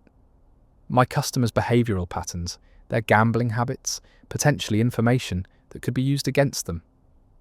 Or it's just field testing of gambling algorithms, and we're being paranoid about surveillance implications. I don't believe in coincidences, Vasa, and I especially don't believe that sophisticated technology ends up in backwater cantinas by accident. Rena returns to her desk, her expression hardening into decision. What are our options? You outline the possibilities Jex mentioned. Destroying the cards, investigating their origin, reporting to authorities, or continuing operations while aware of surveillance. Rena listens and considers each option's implications. Destroying the cards might provoke whoever placed them, she observes. If they're monitoring the data feed, suddenly losing signal from the cards would alert them something happened. Could bring unwanted attention to the settlement. Investigation is risky for the same reasons. And reporting to authorities, which authorities would we even contact? Imperial forces would probably confiscate the cards and possibly interrogate everyone at the Cantina. Local security doesn't have resources to investigate sophisticated surveillance. Sector authorities are too distant to care about a backwater world, so we continue operating while knowing we're being watched. It's the safest option if we want to avoid drawing attention, but it means accepting ongoing surveillance. Rena sits heavily in her chair. I don't like being spied on in my own establishment, but I also don't like the alternatives. This cantina is my livelihood, and most of my customers are people who came here specifically because they wanted to avoid attention. If we create a situation that brings authorities or other scrutiny, we hurt everyone who depends on this place being left alone. You understand her concern because you share it. This cantina exists partly as sanctuary for people avoiding complicated situations. Disrupting that sanctuary might cause more harm than tolerating surveillance. There's another consideration, you say carefully. If the cards have been collecting data for 6 years, that data already exists somewhere. Destroying the cards now doesn't eliminate information that's already been gathered. We'd just be preventing future collection. Which means if someone wants to use that data against us, they already can. Whether we keep the cards or destroy them doesn't change that. Rena rubs her forehead tiredly. I hate this. So do I. You both sit in uncomfortable silence, contemplating the situation's implications. Someone has been surveilling this cantina for years. Everyone who's played Sabacc at that table, miners, cargo haulers, drifters, people seeking anonymity, has had their behaviour analysed and documented. And you don't know who's collecting that data or what they intend to do with it. What do you recommend, Vasa? You have more experience with situations like this than I do. The statement acknowledges your past without asking for details. Rena respects boundaries while recognising that your background included exposure to complicated situations involving surveillance and information gathering. I recommend we continue normal operations for now while being aware of the surveillance. We don't know who's running this operation or what their capabilities are, and disrupting their equipment might trigger a response we can't predict. Better to appear ignorant while actually being informed. Keep dealing cards while knowing they're learning from us. Yes. And maybe conduct a quiet investigation into where those cards came from, who that merchant really was, whether there are patterns in who's being surveilled. If we're careful and discreet, we might learn more about what we're dealing with without alerting whoever is watching. Rena considers this approach, clearly unhappy with it but recognising its prudence. I'll ask around quietly, see if anyone remembers details about the merchant who sold me the cards, and I'll check my records from that time period. I might have written down his ship registration or payment information. Be subtle about asking. If someone reports that the cantina owner is suddenly interested in 6-year-old, signalling the conversation is reaching conclusion. Continue dealing normally. Watch for any changes in how the cards behave. If whoever is monitoring them notices we've discovered their surveillance, there might be indicators in the card's operation. And if you observe anything unusual about the players, anyone showing particular interest in the Sabacc table or asking questions about its history, let me know immediately. I will. You leave Rena's office and return to the main cantina space.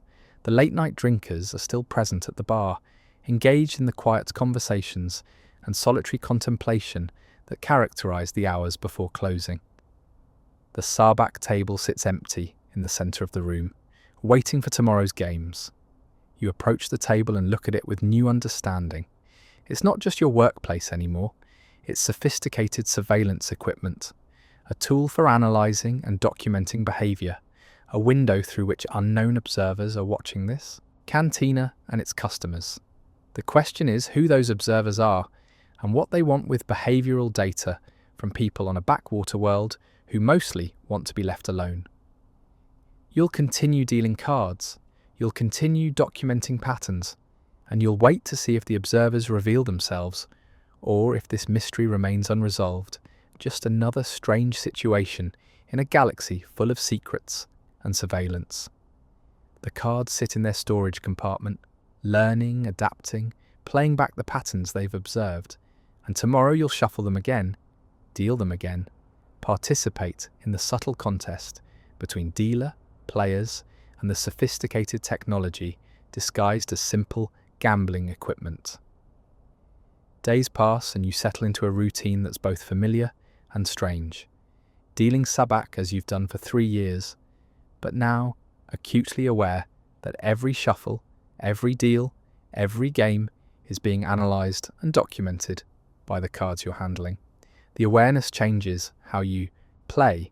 You find yourself varying your dealing patterns more, deliberately introducing randomness in your own behaviour to avoid creating learnable rhythms.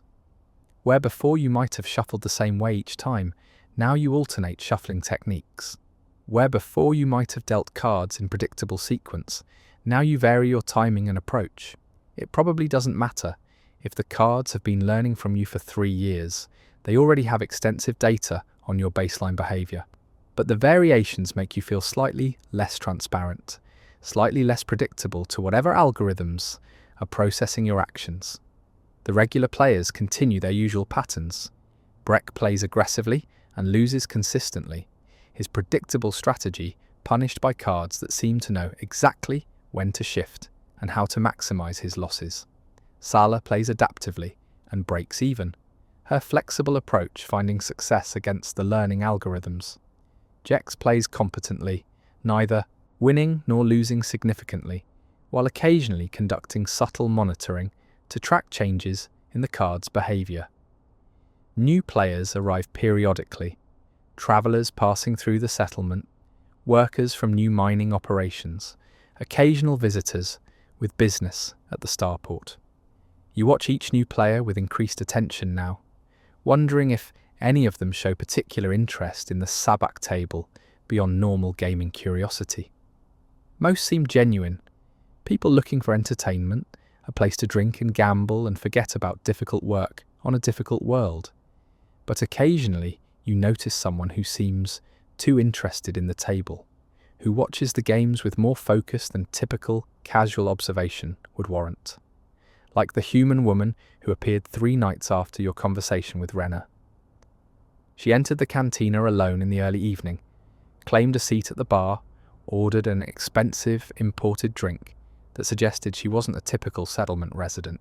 She was human, maybe 35 standard years old, with the kind of unremarkable appearance that allowed her to blend into most environments. Medium height, average build, features that you'd have difficulty describing specifically 10 minutes after she left. She didn't join the Sabacc game, but she watched it. You noticed her attention tracking the cards as you dealt, observing the players' reactions, studying the table's dynamics with focus that felt professional rather than casual. After 2 hours, she left, paid her tab, departed without drawing particular attention. You might have dismissed her as curious visitor, except for that focused observation, that sense of someone watching with purpose, beyond entertainment. She hasn't returned since that night, but her presence raised questions. Was she connected to the card surveillance? Was she checking on her equipment, verifying it was still operating properly? Or was she just a traveller with interest in Sabacc and you're projecting significance onto innocent behaviour? You mention her to Renner, who doesn't recognise the description, but promises to be alert for anyone matching that appearance returning to the cantina. You mention her to Jex, who suggests capturing visual recordings if she appears again. His monitoring equipment can be adapted to record images, creating documentation that might be useful for later identification. But she doesn't appear again. Either she was genuinely just passing through, or she completed whatever observation she intended and moved on. Renna's investigation into the merchant who sold her the cards yields minimal information. Her records from 6 years ago show the transaction, but don't include the merchant's name. Just a note that she purchased Sabacc equipment from travelling merchant for a specified credit amount. No ship registration, no contact information, no details that might enable tracking him down. I remember he was human and middle-aged, but that describes thousands of frontier merchants, Renna reports frustratedly. Nothing distinctive about his appearance, nothing unusual about the transaction beyond the good price. He could have been anyone. Deliberately forgettable, you observe. If you're placing surveillance equipment, you want to be someone people don't remember clearly enough to track later. So we're left with sophisticated equipment and no way to trace its origin, unless whoever placed it reveals themselves somehow. The waiting becomes part of your routine, dealing cards while watching for observers, shuffling while analysing players for signs they're more than they appear, managing games while listening for unusual questions or observations that might indicate someone knows about the card's true nature. It's exhausting in subtle ways, the constant vigilance, the awareness that you're performing for unknown audience, the uncertainty about who might be watching and what they might want. You find yourself sleeping less well, waking from dreams where the cards are analysing you, documenting weaknesses, preparing information for whoever is collecting data. The settlement continues its own rhythms, oblivious to the surveillance occurring in the cantina. Mining operations extract minerals, cargo haulers transport supplies, support personnel maintain infrastructure. Life proceeds with the routine determination that characterises frontier communities, and every evening you deal Sabacc to people who trust that they're just playing a simple card game, unaware that they're feeding behavioural data to sophisticated learning algorithms. The ethical weight of that knowledge grows heavier with each game. These people, Breck, Salah, the miners and haulers and drifters who play at your table, don't know they're being surveilled. They sit down thinking they're gambling for entertainment, not realising that their patterns are being analysed and stored. Should you tell them? Warn them that the cards are learning from them, but telling them might trigger the exact attention you're trying to avoid. If players suddenly stop playing Sabacc at this specific table, whoever is monitoring the data feed will know something changed. Will investigate why the surveillance suddenly stopped producing useful information.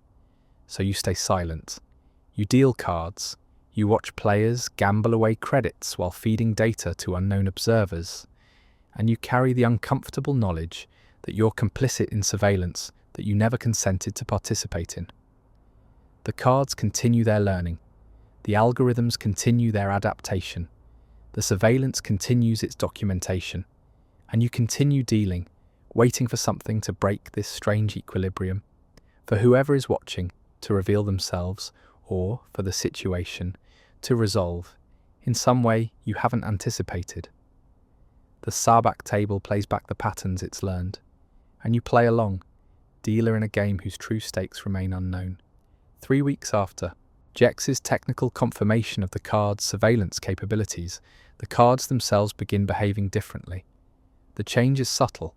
You might have missed it if you weren't watching so carefully, might have dismissed it as normal variation in the randomization algorithms. But you've been documenting the cards' behavior with meticulous attention since discovering their true nature, and the shift in their patterns is unmistakable. The cards are becoming more aggressive in their adaptation. Previously, the cards would respond to player patterns over the course of multiple hands, learning behavioural tendencies gradually and adjusting their randomisation based on accumulated data. A player would need to establish clear patterns across several games before the cards would consistently respond to those patterns. But now the cards are adapting faster. Sometimes, after just 1 or 2 hands, they're already modifying their behavior to punish predictability or reward adaptation. It's as if the learning algorithms have been upgraded, given more processing power or more sophisticated pattern recognition capabilities. You first notice this with Breck during an evening game. He sits down in his usual chair 4, plays his usual aggressive strategy, and the cards respond immediately. The very first shift of the evening occurs at precisely the moment to maximize punishment for his aggressive betting. Previously, the cards would have needed to observe Breck's pattern across multiple hands before responding so specifically. Now they're reacting almost instantly. "These cards hate me," Breck mutters after folding another weak hand post-shift. "Seriously, it's like they know exactly how to hurt my strategy." He's joking, but he's also correct. The cards do know his strategy, and they are specifically calibrating their responses to punish it. What Breck interprets as bad luck is actually sophisticated adaptive behavior, responding to years of accumulated data about his playing patterns. Sala notices something similar. "The randomization timing seems different tonight," she observes during a brief break between hands. "More responsive somehow, like the cards are paying attention to the game's rhythm." She's not wrong. The cards are paying attention, and their attention has become more focused, more immediate, more precisely calibrated to each player's behavior. You mention this to Jex after that evening's games conclude. He returns with his monitoring equipment for the next night's session, and his technical analysis confirms what you've observed. The processing activity in the card's additional circuitry has increased significantly, Jex reports, showing you graphs that display elevated electronic signatures. Whatever algorithms they're running are working harder, analyzing more data, producing more adaptive responses. It's like someone upgraded the software remotely. Can they do that? Upgrade the card's programming without physical access? If the cards have wireless transmission capability, which they must have to send collected data somewhere, then yes, they could receive updated programming the same way. Someone just pushed a software update to your Sabacc cards. The implications are troubling. Whoever is running this surveillance operation is actively maintaining it, improving it, making it more capable. This isn't abandoned equipment left to collect data passively. This is an ongoing operation with active management. Why would they upgrade the cards now, you wonder aloud? They've been collecting data for years with the previous programming. Why make them more aggressive? Maybe they're preparing for something, Jex suggests. Maybe whatever information they've been collecting is reaching a critical phase and they need more detailed data more quickly. Or maybe they know we've discovered the surveillance and they're trying to collect as much information as possible before we shut down their operation. That's a concerning possibility, though if they knew we'd discovered them, why not just retrieve the cards and disappear? Why upgrade equipment that's been compromised? Unless they don't think we actually know. Maybe they're just improving their equipment as part of normal operational enhancement, unaware that we've identified what the cards are doing. You and Jex sits with these possibilities, neither answer satisfying, both suggesting complications you'd prefer to avoid. The surveillance operation is active, maintained, potentially preparing for some purpose beyond passive data collection. Renna joins your conversation, having closed the Cantina for the night and secured the remaining customers' tabs. She listens to Jex's technical findings with increasing concern. So whoever is watching us just made their surveillance equipment more powerful, she summarizes. That suggests they're planning something that requires better data than they currently have. Or they're just improving their technology as part of normal operational development, you offer, though you don't believe it yourself. I don't believe that, and neither do you. Renna's expression is grim. Someone is preparing to use the data they've been collecting. The question is how and against whom. The conversation continues late into the night, the three of you working through possibilities and implications in the empty cantina. You discuss options again, destroying the cards, investigating more aggressively, reporting to authorities, continuing passive observation. Each option still carries the same risks as before, but the situation's escalation makes those risks feel more urgent. Eventually, you reach uncomfortable consensus. Continue operations while monitoring the situation more carefully. Prepare contingency plans for various scenarios, and hope that whoever is running this surveillance reveals their intentions before those intentions become actionable threats. It's not a satisfying plan, but it's the most prudent approach given your limited information and resources. You leave the cantina well after midnight, walking through empty settlement streets under the characteristic orange-tinted sky that this world maintains even at night. The settlement is quiet. Most residents sleep during night hours, their lives governed by work schedules that follow the local sun's cycle. But you're wide awake, mind processing the evening's developments, wondering what the upgraded cards mean for everyone who plays at your table. The surveillance has been passive observation until now, just collecting data without obvious purpose, but increased capability suggests preparation for more active use of that information. Who gets hurt when surveillance becomes action? What happens to people on a backwater world who thought they'd found anonymity when someone decides to use accumulated behavioural data against them? You don't have answers, just concerns, suspicions, and the growing certainty that this situation is building towards something beyond passive observation. The cards are learning faster now. The question is what they're preparing to do with what they've learned. The woman who watched the Sabacc table 3 weeks ago returns on a quiet evening when the cantina has modest attendance. You recognise her immediately, despite her earlier unremarkable appearance. Your dealer's memory for faces is well developed, and her previous focused observation made her memorable. She enters alone, claims the same seat at the bar, orders the same expensive imported drink. Everything about her behaviour mirrors her previous visit, creating a pattern that's either coincidence or deliberate repetition. This time, you're prepared. Jex is present at the cantina. He's become a regular fixture at the Sabacc table since helping with the monitoring, his participation providing cover for his technical observations. At your subtle signal, he activates recording capability on his monitoring equipment, capturing images of the woman for later analysis. She watches the Sabacc game with the same focused attention as before. You're dealing to Breck, Salah, and a miner named Torvin who occasionally plays when his work shift allows. The game proceeds normally. Cards dealt, bets placed, shifts occurring with their new aggressive timing that punishes predictable play. The woman's attention tracks every detail. She watches how you shuffle, how you deal, how the players react to their cards. She observes the shift indicator, noting when randomization occurs and how players respond. Her focus is professional, analytical, the observation of someone gathering information rather than enjoying entertainment. After 30 minutes of watching, she finishes her drink and approaches the Sabacc table directly. "Interesting game," she says, her voice pleasant and neutral. "Mind if I join the next hand?" It's a request you can't reasonably refuse. The table is open to any paying customer, and refusing her would draw exactly the attention you're trying to avoid.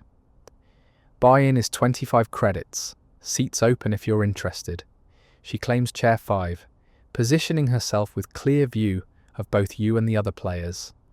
She produces credit chips from a belt pouch, clean, newly minted chips that suggest she hasn't been in this settlement long enough for them to accumulate the wear of frontier use. "Standard rules?" she asks. "Standard rules, standard buy-in, hand pot and Sabacc pot both active. Minimum 5 credits, maximum table stakes." You deal cards to all players, including the woman whose name you still don't know. She plays competently, not expertly, but with solid understanding of Sabacc strategy. She bets moderately, neither aggressive like Breck nor overly conservative. She watches the other players for tells, while revealing nothing obvious about her own hand. It's professional, controlled play that suggests experience with Sabacc and with concealing information. The shift indicator chimes, cards randomize. The woman's expression remains neutral, but you notice the slight calculation in her eyes as she processes how the shift affected her hand. She's analyzing the randomization timing, noting its relationship to the game's rhythm. She knows. The certainty settles over you with uncomfortable weight. This woman knows the cards are modified, knows they're learning and adapting, and she's testing their current capability with her own play. The hand continues. The woman plays through several betting rounds, neither winning nor losing significantly. Her behavior deliberately creating variation in pattern that would be difficult for learning algorithms to analyze effectively. She's testing the cards' limits, seeing how quickly they can adapt to unpredictable play. After that hand concludes, Sala takes the pot. The woman plays 2 more hands with the same controlled competence. Then she excuses herself from the table, citing early obligations tomorrow that require rest. "Thanks for the game," she says to the table generally, then looks directly at you. Well-maintained equipment, the cards handle smoothly, timing is excellent. Whoever services your Sabacc table does quality work. It's an innocuous comment on the surface, but the emphasis on equipment and timing feels deliberate. She's telling you that she knows, that she's aware of what the cards are doing, that this isn't casual observation, but informed assessment. She leaves before you can respond, departing the cantina with the same unremarkable efficiency as her entrance. You continue dealing to the remaining players, maintaining professional composure while your mind processes the encounter's implications. Jex remains at the table for another hour, playing normally, giving no indication that anything unusual occurred. When the game eventually concludes and other players depart, he approaches the bar where you're settling accounts with Renna. "I recorded her entire visit," Jex reports quietly. "Got clear images, documented her behavior at the table. I'll run her face through available databases, see if we can identify who she is." "She knows about the cards," you say with certainty. That comment about equipment and timing wasn't casual observation. Agreed, she was testing the card's current capability, seeing how the upgraded algorithms respond to unpredictable play. Question is whether she's running the surveillance operation or investigating it. Investigating? Rana looks skeptical. Why would someone investigate surveillance equipment by playing Sabacc all casually? Because direct confrontation might trigger defensive responses, Jex suggests. If she's trying to understand the operation without alerting whoever is running it, casual observation and participation would be safer than overt investigation. Or she's running the surveillance and checking on her equipment, you counter, making sure the upgrade's deployed correctly and the cards are functioning as intended. Either way, she knows what the cards are doing, and she's paying attention to this cantina. Renna's expression shows the stress of running an establishment that's apparently become focus for unknown parties with sophisticated surveillance capability. "I don't like having mysterious watchers in my cantina. It's bad for business and bad for my customers who come here expecting privacy."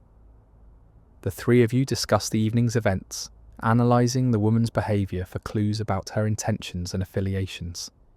But without more information, without knowing who she is or who she represents, you're left with speculation and concern rather than actionable understanding. Jex promises to research the woman's identity and report back with any findings.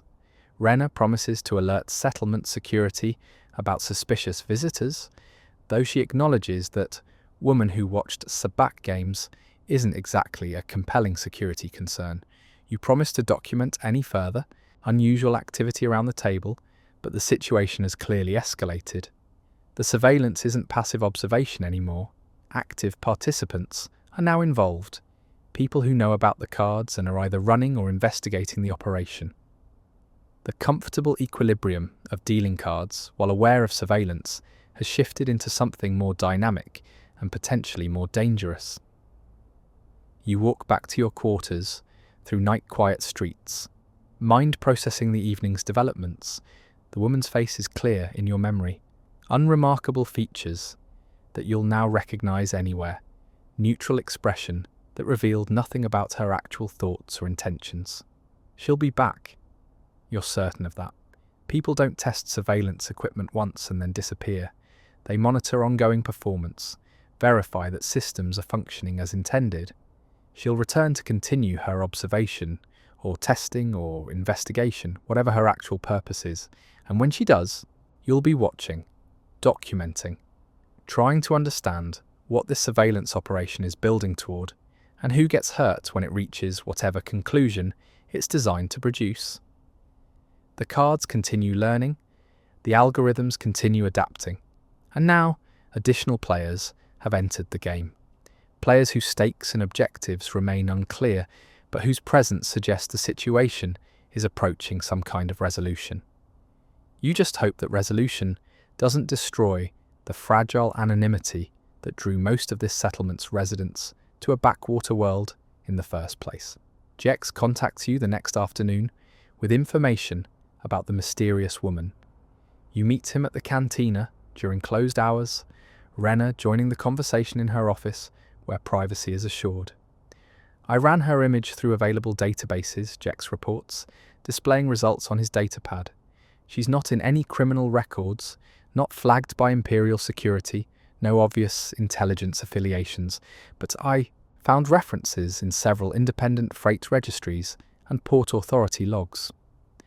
The datapad shows a compilation of sightings. The woman appearing at various frontier worlds, always staying briefly, always visiting local establishments that feature gambling or entertainment. The pattern suggests she travels extensively through Outer Rim territories, moving from settlement to settlement with no obvious permanent base. She's visited at least 15 different worlds in the past 2 years, Jex continues, always staying a few days, always frequenting cantinas or casinos, always leaving without obvious purpose beyond casual tourism. That's not tourism, Renner observes. That's systematic survey of gambling establishments across the frontier. Agreed, she's either placing surveillance equipment, checking on equipment already placed, or investigating gambling operations for some other purpose. Jex highlights specific entries in the data. What's interesting is the timing. Her visits to these various worlds correspond with reports of unusual gambling equipment or mysterious Sabacc cards showing up in local establishments. The implication settles over the room like a weight.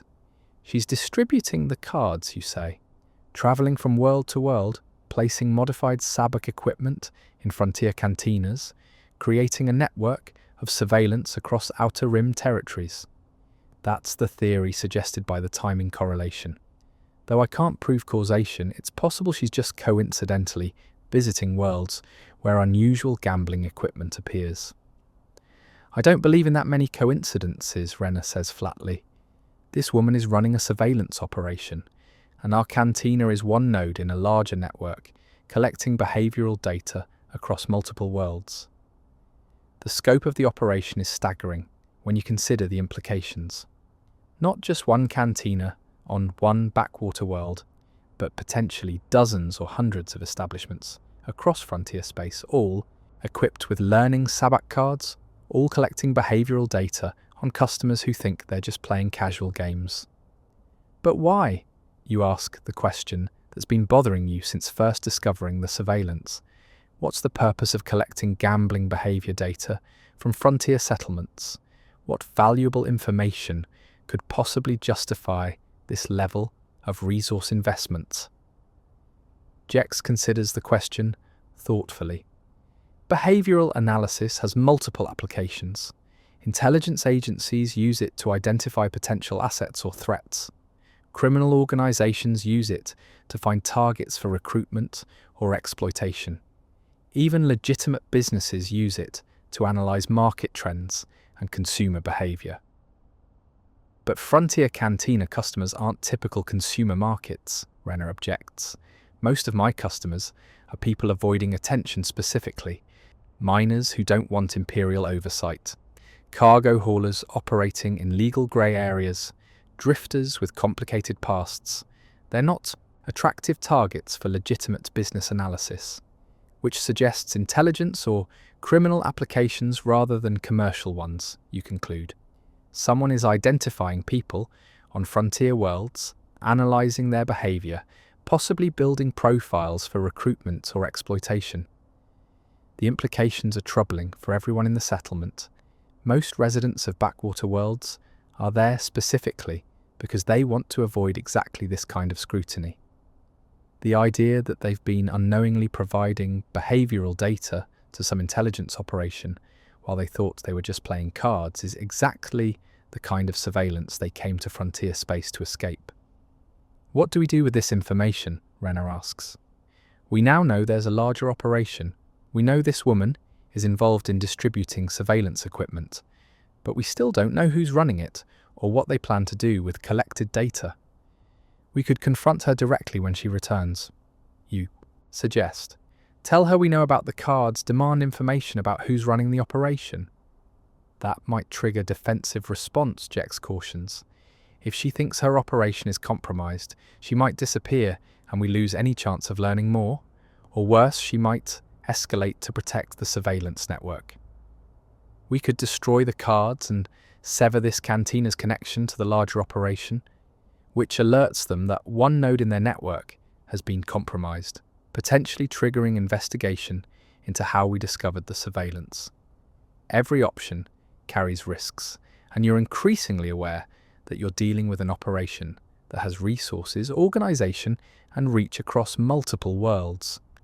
This isn't amateur surveillance. This is professional intelligence work with sophisticated technology and systematic deployment.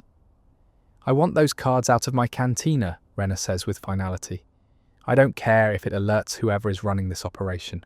I'm not going to continue facilitating surveillance of my customers just to avoid drawing attention. That's exactly the kind of compromise that makes these operations successful. People stay quiet because they're afraid of consequences. If we destroy the cards, we should have a plan for what comes next, you argue. We should know who might respond and how. Have contingencies prepared.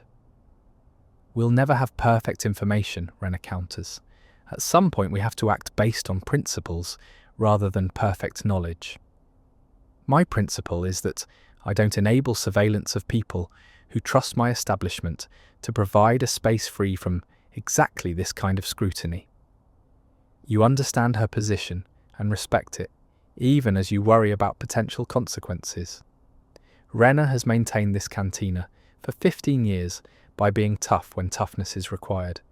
And right now, she's determined that toughness means shutting down surveillance, regardless of risks.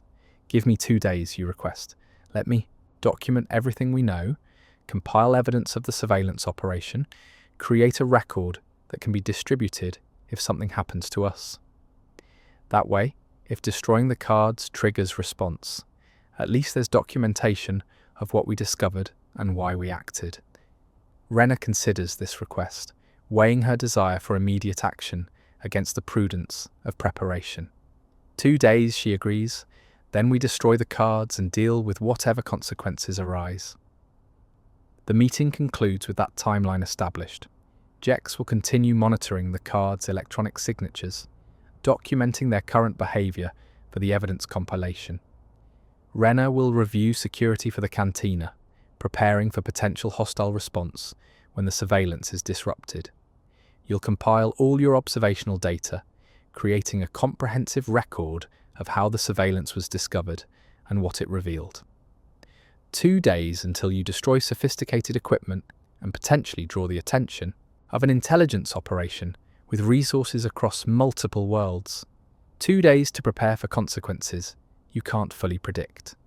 You spend those 2 days in careful documentation, organising months of notes into coherent narrative that explains how you discovered the surveillance, what evidence supports your conclusions, what the implications are for frontier settlements across Outer Rim space. The work is meticulous, creating a record that could stand as testimony if you need to justify your actions to authorities or use as protection if the operation attempts retaliation. Jex contributes technical analysis, his monitoring data providing concrete evidence of the card's adaptive behaviour and elevated processing capability. Renner contributes operational context, her records showing the original equipment, purchase, and subsequent use in Cantina operations. Together, the documentation presents compelling case that sophisticated surveillance has been operating in this settlement for years, collecting behavioural data on residents who specifically sought frontier anonymity to escape exactly this kind of scrutiny. The question is, what happens when you destroy the evidence and terminate the surveillance node? The decision to destroy the cards crystallises on the evening of the second day. Renner closes the cantina early, citing equipment maintenance that requires privacy. The few customers present are politely but firmly encouraged to continue their drinking at one of the settlement's other establishments. Within an hour, the cantina's empty, except for you, Renner, and Jex. The Sabacc table sits in the centre of the main room, waiting. The cards are secured in their storage compartment. 44 pieces of sophisticated surveillance equipment that have been learning from every player who sat at this table for years. Before we destroy them, I want to play one final hand, you say. I want to understand what they've learnt from me specifically, how they respond to my patterns. Is that wise? Jex questions. If they're transmitting data in real time, playing one more hand might alert whoever is monitoring that something unusual is happening. They've been monitoring for years. One more hand won't reveal anything they don't already know. You're committed to this final test, wanting to understand the full extent of what the cards have learned before ending their operation. Renner and Jex exchange glances. Then Renner nods permission. One hand, then we destroy them and deal with consequences. You retrieve the cards from their storage compartment, holding them in your hands one final time. They feel exactly as they always have. Smooth surfaces, subtle electronic vibration, weight and texture, familiar from 3 years of constant handling. Nothing about them reveals their true nature, but you know now. You know these cards contain sophisticated algorithms, that they've been analysing your every shuffle and deal for years, that they understand your patterns better than you understand them yourself. You sit at the table in the dealer's position. Jex takes chair 2, Renner claims chair 4. 3 players, including the dealer, an unusual configuration, but appropriate for this final hand. You shuffle the cards, the familiar motion carrying weight of finality. This is the last time you'll handle these specific cards, the last time they'll learn from your patterns. After this hand, they'll be destroyed, their accumulated data lost, their surveillance terminated. The shuffle completes. You deal 2 cards to each player, Jex, Renner, yourself. The cards slide across the table with practiced ease, each one positioned precisely where years of dealing have trained your hands to place them. Jex examines his cards with technical interest, curious to experience the learning algorithms from a player's perspective. Renner looks at her cards with the wary attention of someone who knows she's being analysed by sophisticated technology. You check your own cards. 14 of sabres and -8 of coins. Total value, 6. A weak hand that would need improvement to compete. I'll take one more card, you announce, dealing yourself a 3rd card. The 4 of flasks. Total value now. 10 better, but still below the ideal 23 that Sabacc players pursue. Jex takes an additional card. Renner stands with her current hand. The betting round proceeds with minimal stakes. This isn't about credits. It's about experiencing the card's behaviour one final time. And then the shift indicator chimes. The familiar tone signals that randomisation is about to occur, that all card values will shift simultaneously, that careful planning is about to be disrupted by programmed chaos. Except the chaos isn't actually random. The cards have been learning, adapting, preparing for exactly this moment. The cards shift their values. You watch your hand transform. The 14 of sabres becomes the -2 of staves. The -8 of coins becomes the positive. 12 of flasks. The 4 of flasks becomes the 9 of coins. Your new total, 19. A strong hand, much better than where you started. Across the table, Jex's expression shows disappointment. The shift hurt his hand. Renner's face reveals satisfaction. The shift helped her, and you understand immediately what just happened. The cards responded to dealer advantage, strengthening your hand while weakening Jex's, creating a dynamic that favours the dealer over the players. It's subtle, not guaranteed. Renner also improved, maintaining competitive pressure. But the cards gave you edge, rewarding your position as dealer. They recognise dealer advantage, you say aloud. They know I'm the dealer, and they're programmed to favour the house edge slightly. Not enough to be obvious, but enough to ensure the Cantina profits over time. Smart programming, Jex observes. The cards don't just analyse players, they optimise for overall house advantage, making sure the establishment remains profitable while appearing to offer fair gameplay. It's the final piece of understanding about what these cards do and why.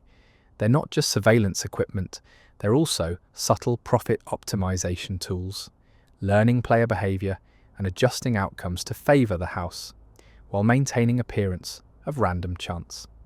Someone designed these cards to serve dual purposes, collecting behavioural data while ensuring gambling establishments remain financially successful. The hand continues. More betting, more strategy, and eventually Renner takes the pot with a final value of 21, close to perfect Sabacc without achieving it. You finish second with your 19. Jex folds after his hand became too weak to continue. One final hand played on cards that have been learning from this table for years. One last experience of gambling against sophisticated algorithms that know every player's patterns and weaknesses. That's it then, you say, gathering the cards one final time. That's the last hand these cards will ever deal. Renner stands and retrieves a heavy plasma torch from behind the bar. Industrial equipment used for metal cutting and repairs, now repurposed for destruction. Let's finish this. You spread the cards face up across the table in neat rows displaying all 44 cards one final time. The full deck showing every value and suit, every card that has participated in years of surveillance and behavioural analysis. They look innocent lying there, just standard gambling equipment with no indication of their true sophistication. But you know better. You know each card contains integrated circuitry, learning algorithms, surveillance capability that has documented everyone who played at this table. You know they've been transmitting data somewhere, feeding information to whoever is running this operation across multiple worlds. Any final words for the surveillance equipment? Renner asks with dark humour. Just one, you reply. Thank you for teaching me that nothing is as simple as it appears, and that privacy is valuable exactly because it's so difficult to maintain. Renner activates the plasma torch. The cutting beam burns white hot, intense enough to melt durasteel, and certainly hot enough to destroy electronic cards. She positions the torch carefully over the spread deck. Wait, Jex says suddenly. Before we destroy them, one more scan. I want to capture their final electronic signature, document what they look like when they're operating at full capacity. For the evidence record. Renner hesitates, torch still active, but not yet applied to the cards. Jex runs his monitoring equipment one last time, scanning each card individually, capturing technical data that will be added to the documentation. The scan completes. Got it. Full electronic profile of all 44 cards, documented for the record. Now we can destroy them. Renner lowers the plasma torch toward the cards, and the Cantina's door slams open with violent force. The woman, the mysterious observer who's been watching the table, stands in the entrance, her pleasant neutrality replaced by cold determination. She's not alone. Two large humanoids flank her, species indeterminate through their heavy tactical gear, clearly security or enforcement personnel. Step away from the cards, the woman orders, her voice carrying authority that wasn't present during her previous casual visits. Those are valuable property, and you're committing destruction of equipment that doesn't belong to you. Renner keeps the plasma torch positioned over the cards, not complying, but not yet destroying them either. These cards are in my Cantina, purchased with my credits. I have every right to destroy my own property. Those cards were consigned to you under false pretenses, the woman counters. The merchant who sold them to you had no legal authority to transfer ownership. They remain property of the organisation I should represent, and you're currently threatening to destroy sophisticated equipment worth significant credits. We know what these cards do, you say, positioning yourself between the table and the armed enforcers. We know they're surveillance equipment, we know they've been collecting behavioural data, and we know you've been running a multi-world operation, placing this equipment in frontier establishments. The woman's expression doesn't change. What you know is irrelevant. What matters is that you're about to destroy property that has value beyond your understanding. I'm authorized to prevent that destruction by whatever means necessary. Her hand moves toward a weapon holstered at her belt, and the enforcers raise their own weapons slightly, not quite pointing at anyone yet, but clearly preparing for potential violence. The situation has escalated from careful investigation to immediate physical threat. You're facing armed operatives who are willing to use force to protect surveillance equipment, which confirms that whoever is running this operation considers it valuable enough to kill for. Renna's hand remains steady on the plasma torch. You threaten violence in my establishment? On my world? This isn't a threat. This is a statement of operational priority. Those cards represent years of research, development, and data collection. They're more valuable than any of your lives, and I'm authorized to use lethal force to protect them if necessary. The standoff crystallizes, Renna with her plasma torch positioned to destroy the cards, the woman and her enforcers prepared to kill to prevent that destruction, you and Jex caught in the middle of a situation that could turn violent instantly, and somewhere in the settlement, normal life continues unaware. Miners working their shifts, cargo haulers preparing for departure, residents living their lives oblivious to the confrontation occurring in this closed cantina. The question is what happens next, and who's willing to kill or die over a deck of sophisticated Sabacc cards that know too much about everyone who's ever played with them. The moment stretches, tension building, everyone waiting to see who moves first and what that movement triggers. The standoff holds for 3 heartbeats. Renna with her plasma torch, the woman and her enforcers with weapons ready, you and Jex positioned between hostile parties in a cantina that's become battlefield over surveillance equipment. Then Renna makes a decision that changes everything. She activates the plasma torch fully and brings it down onto the center of the spread deck. The cards ignite immediately. Sophisticated electronics, burning with chemical intensity, months of surveillance data destroying in white-hot flame. The woman screams, actual verbal anguish, not just anger, and her hand completes its motion toward her weapon. The enforcers raise their rifles, acquiring targets, but Jex is already moving. His hand produces a small device from his monitoring equipment case, something that wasn't there before, something he apparently prepared for exactly this scenario. He activates it, an electromagnetic pulse floods the cantina. The EMP device emits an invisible wave of disruptive energy that instantly scrambles electronics in its radius. The woman's weapon discharges prematurely, its targeting systems disrupted, bolt of energy harmlessly impacting the ceiling. The enforcers' rifles fail completely, their electronic triggers dead, and the cards, already burning from Renna's plasma torch, explode slightly as their circuitry overloads from the EMP pulse. Small detonations of failing electronics, popping and sparking as sophisticated components die simultaneously. The pulse affects other systems too. The cantina's lights flicker and fail, emergency backup lighting engaging to provide dim illumination. The service droids freeze mid-movement. The bar's inventory management system crashes. Every electronic device in the cantina experiences the EMP's disruptive effects, but the cards are destroyed, completely, irreversibly destroyed. Burned by plasma torch and fried by electromagnetic pulse, reduced to melted composite and fried circuitry that will never learn, never adapt, never surveil anyone again.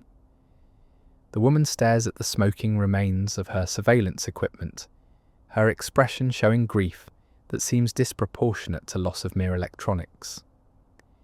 "You've destroyed years of research," she says quietly, voice thick with an emotion you can't quite identify. Data that can never be recovered, behavioral analysis that took years to collect, insights that were priceless. Information that was gathered without consent from people who specifically sought privacy, Renner counters. Whatever value your research had doesn't justify that violation. "You don't understand what you've destroyed," the woman continues, seemingly not hearing Renner's words. "Those cards were learning to predict behavioral patterns, to identify people who are vulnerable to recruitment or exploitation. We were building profiles that could save lives, prevent disasters, protect frontier settlements from threats they don't even know exist. By violating privacy of everyone who plays Sabacc, you challenge. By collecting data without permission or knowledge. By gathering necessary intelligence in an environment where traditional oversight is impossible." The woman finally looks up from the destroyed cards, her expression hardening. These frontier worlds are perfect hiding places for criminals, for imperial deserters, for people with dangerous capabilities who want to avoid scrutiny. The Outer Rim territories are essentially lawless, and someone needs to monitor them. "And you decided that someone was you." Jex's tone carries contempt. "You appointed yourself guardian of frontier settlements, justified surveillance as protection, collected data on people who never consented to being monitored.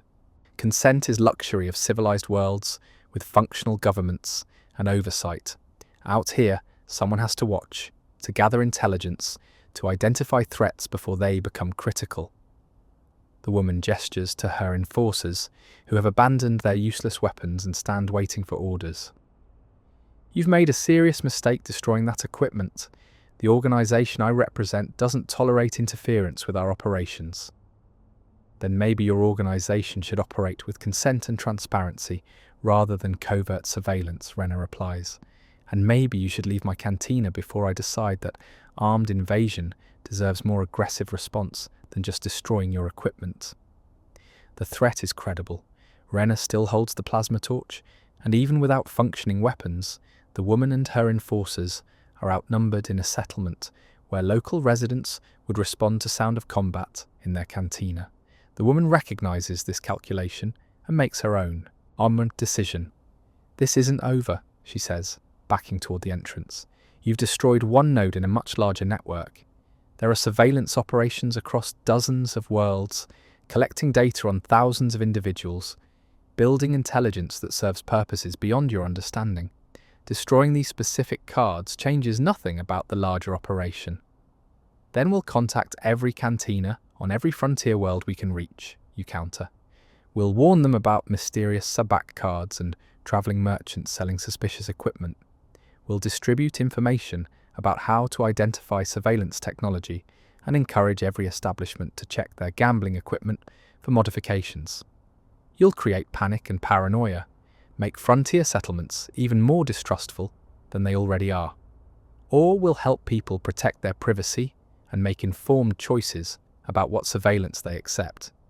You hold up the documentation you've compiled, physical, flimsy copies immune to the EMP that disabled electronics.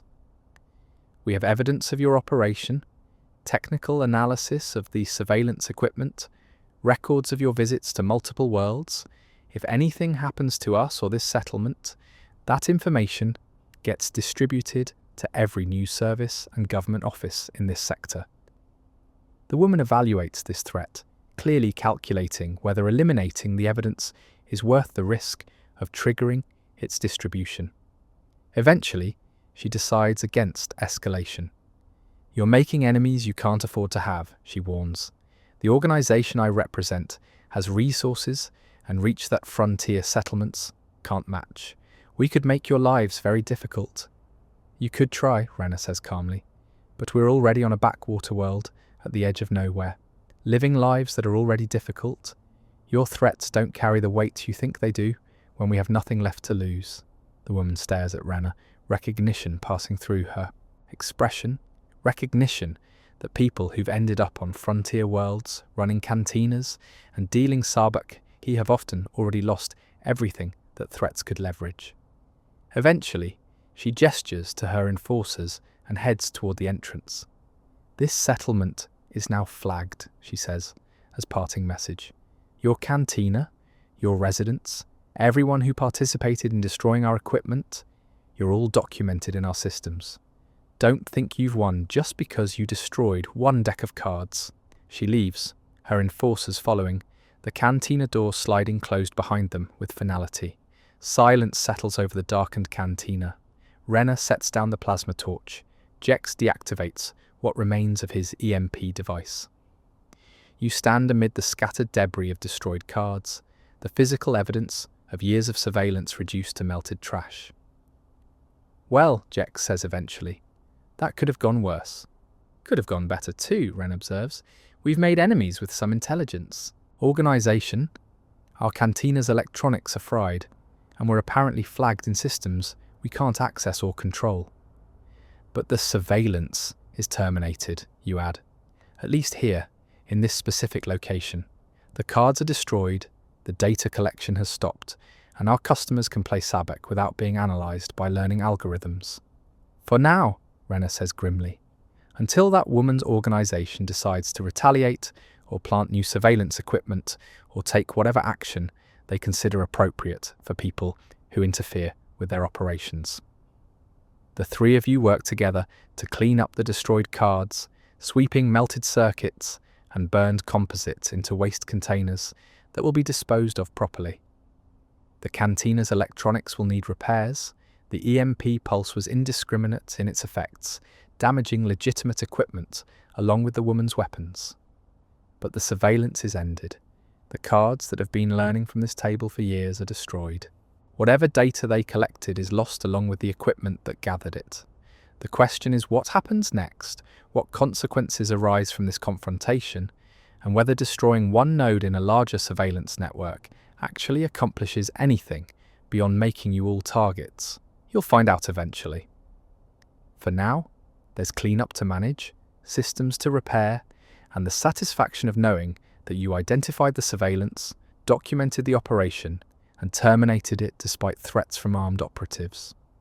The Sabacc table sits empty now, waiting for new cards that are just cards, simple gambling equipment without learning algorithms or surveillance capabilities. Tomorrow or the next day, you'll obtain replacement cards, standard equipment without modifications, and the games will resume, but they'll be different now. Everyone who plays will know that seemingly innocent equipment can hide sophisticated surveillance, that privacy requires constant vigilance, and that powerful organizations with unknown agendas operate in the shadows, even on backwater worlds. The cantina's emergency lights cast long shadows across the empty table. Outside, the settlement continues its normal rhythms, unaware of the confrontation that occurred tonight. Life goes on, as it always does, while underneath the surface, intelligence operations continue their surveillance, and people like you try to protect the fragile privacy that frontier life promises, but rarely guarantees. You've won this specific battle. The cards are destroyed, the surveillance is terminated, but the woman was right about one thing. There's a larger operation across multiple worlds, and destroying one deck of cards doesn't change that reality. Still, you change something. You protected your cantina, your customers, the privacy of people who specifically sought anonymity. That's worth the enemy you've made and the risks you've accepted. Tomorrow the games will resume, but tonight you rest with the satisfaction of knowing the cards won't be learning anymore. 3 days later, new Sabacc cards arrive via supply shipment. Standard electronic cards from a reputable manufacturer, with documentation confirming their authenticity and specifications. You and Jex examine them carefully, using his monitoring equipment to verify they contain only the circuits that standard Sabacc cards should possess. Randomization processors, value displays, nothing more sophisticated. Clean cards, honest cards, just gambling equipment without surveillance algorithms or learning capability. You return them to the Sabacc table, now repaired after the EMP damage. The Cantina's electronics have been restored, systems functioning normally again. Life has resumed its familiar patterns. Miners playing cards after shifts, cargo haulers stopping for drinks between runs. The steady flow of frontier life continuing its established rhythms. But things are different now. You deal cards with awareness that lasted. Beyond the destroyed deck, knowledge that surveillance can hide in unexpected places, that privacy requires constant protection, that powerful organizations operate in shadows, even on backwater worlds. Breck sits in his usual chair 4, playing his characteristic, aggressive strategy. Cards feel different, he observes during a break between hands, lighter somehow. New cards, you explain, had to replace the old deck after equipment malfunction. These should handle the same once they're broken in. Seems like the new cards aren't punishing my aggressive betting as much as the old ones did. Maybe my luck is changing. Or maybe the new cards aren't learning algorithms designed to punish predictability. Maybe they're just random, the way Sabacc cards are supposed to be. Maybe gambling is actually gambling now, rather than contest against sophisticated adaptation programs. Sala joins the game, claiming chair 6. She doesn't mention the new cards, but you notice her playing slightly differently. Less cautious about revealing patterns, less concerned about behavioural tells being analysed. She might not consciously understand why the game feels different, but some part of her recognises the surveillance is gone.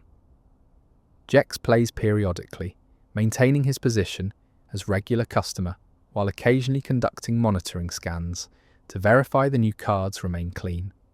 His equipment shows standard electronic signatures, normal randomization patterns, nothing suspicious, clean cards staying clean. The woman from the intelligence organization hasn't returned. Her warning about the settlement being flagged might be genuine threat or might be attempt to create ongoing intimidation. Either way, life continues, and frontier settlements have always existed with the understanding that someone, somewhere, might be watching.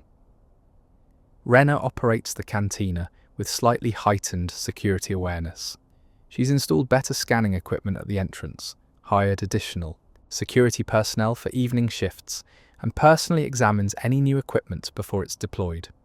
The surveillance experience taught her lessons about trust and verification that will shape how she runs this establishment going forward. You deal cards with the same professional competence as always, but with new appreciation for the complexity hiding beneath surface simplicity. Every shuffle reminds you that seemingly innocent objects can serve multiple purposes. Every game reminds you that people's desire for privacy creates vulnerabilities that sophisticated actors can exploit. But you also remember that resistance is possible. You discovered the surveillance, documented the operation, destroyed the equipment despite threats from armed operatives. You protected your cantina and its customers from ongoing monitoring. That counts for something, even if the larger network continues operating across multiple worlds. The evenings proceed with familiar rhythm, cards dealt, bets placed, shifts randomizing values in ways that now feel genuinely random rather than subtly adaptive. Players win and lose based on actual luck and skill rather than algorithmically optimized house advantage. The Sabacc table is just a Sabacc table again, not a sophisticated surveillance node in a multi-world intelligence operation. Sometimes you wonder about the data that was collected before you destroyed the cards. Years of behavioral analysis on everyone who played at this table. Where is that information now? Who has access to it? What purposes might it serve? The destruction of the equipment doesn't erase data that was already transmitted and stored elsewhere. But you can't control what happened before you understood the situation. You can only protect going forward, remain vigilant, help others recognize surveillance when it appears in their own environments. The documentation you compiled has been distributed carefully. Copies sent to trusted contacts on other frontier worlds. Information shared with Cantina owners who might have similar equipment. Warnings issued about travelling merchants selling suspiciously good deals on gambling equipment. Whether this makes a difference in the larger surveillance operation is unknown, but at least you've shared what you learned. Tonight's game concludes with Salah taking the Sabacc pot, pure luck and good timing, the kind of genuine winning that random cards occasionally produce. She collects her credits with pleased satisfaction, thanks everyone for the game, and departs into the settlement's evening atmosphere. Breck finishes his drink, acknowledges his losses philosophically, promises to return tomorrow for more gambling that now has legitimate chance of working in his favour. Jex gathers his monitoring equipment and heads back to his quarters, satisfied that the cards remain clean and the surveillance hasn't resumed. You're left alone at the Sabacc table, gathering cards and securing them in their storage compartment. These new cards feel right in your hands. Just cards, just randomizing electronics following simple programming, nothing learning or adapting or transmitting data to unknown destinations. The cantina settles into its late evening quiet. A few dedicated drinkers remain at the bar, but most customers have departed for whatever rest or entertainment they pursue after the day's work concludes. Renner tallies receipts, the MSE droid collects abandoned glasses. Life continues its ordinary patterns. You walk back to your quarters through familiar streets, breathing the settlement's dusty air, surrounded by the sounds of frontier life continuing despite the complications and mysteries that layer beneath its surface. Somewhere above, stars shine through the orange-tinted atmosphere. The same stars that shine on countless other frontier worlds, where similar cantinas might house similar surveillance equipment, where other people might be unknowingly providing behavioural data to intelligence operations they don't know exist. But here, in this specific cantina on this specific world, the surveillance is ended. The cards don't learn anymore. The games are just games again. And that's something worth the enemy you've made and the risks you've accepted. You settle into your quarters, preparing for sleep that comes easier, knowing you've done what you could to protect privacy in an environment where privacy is constantly threatened. Tomorrow, you'll deal more cards to more players, continuing the ordinary work that disguises extraordinary moments of resistance against surveillance and control.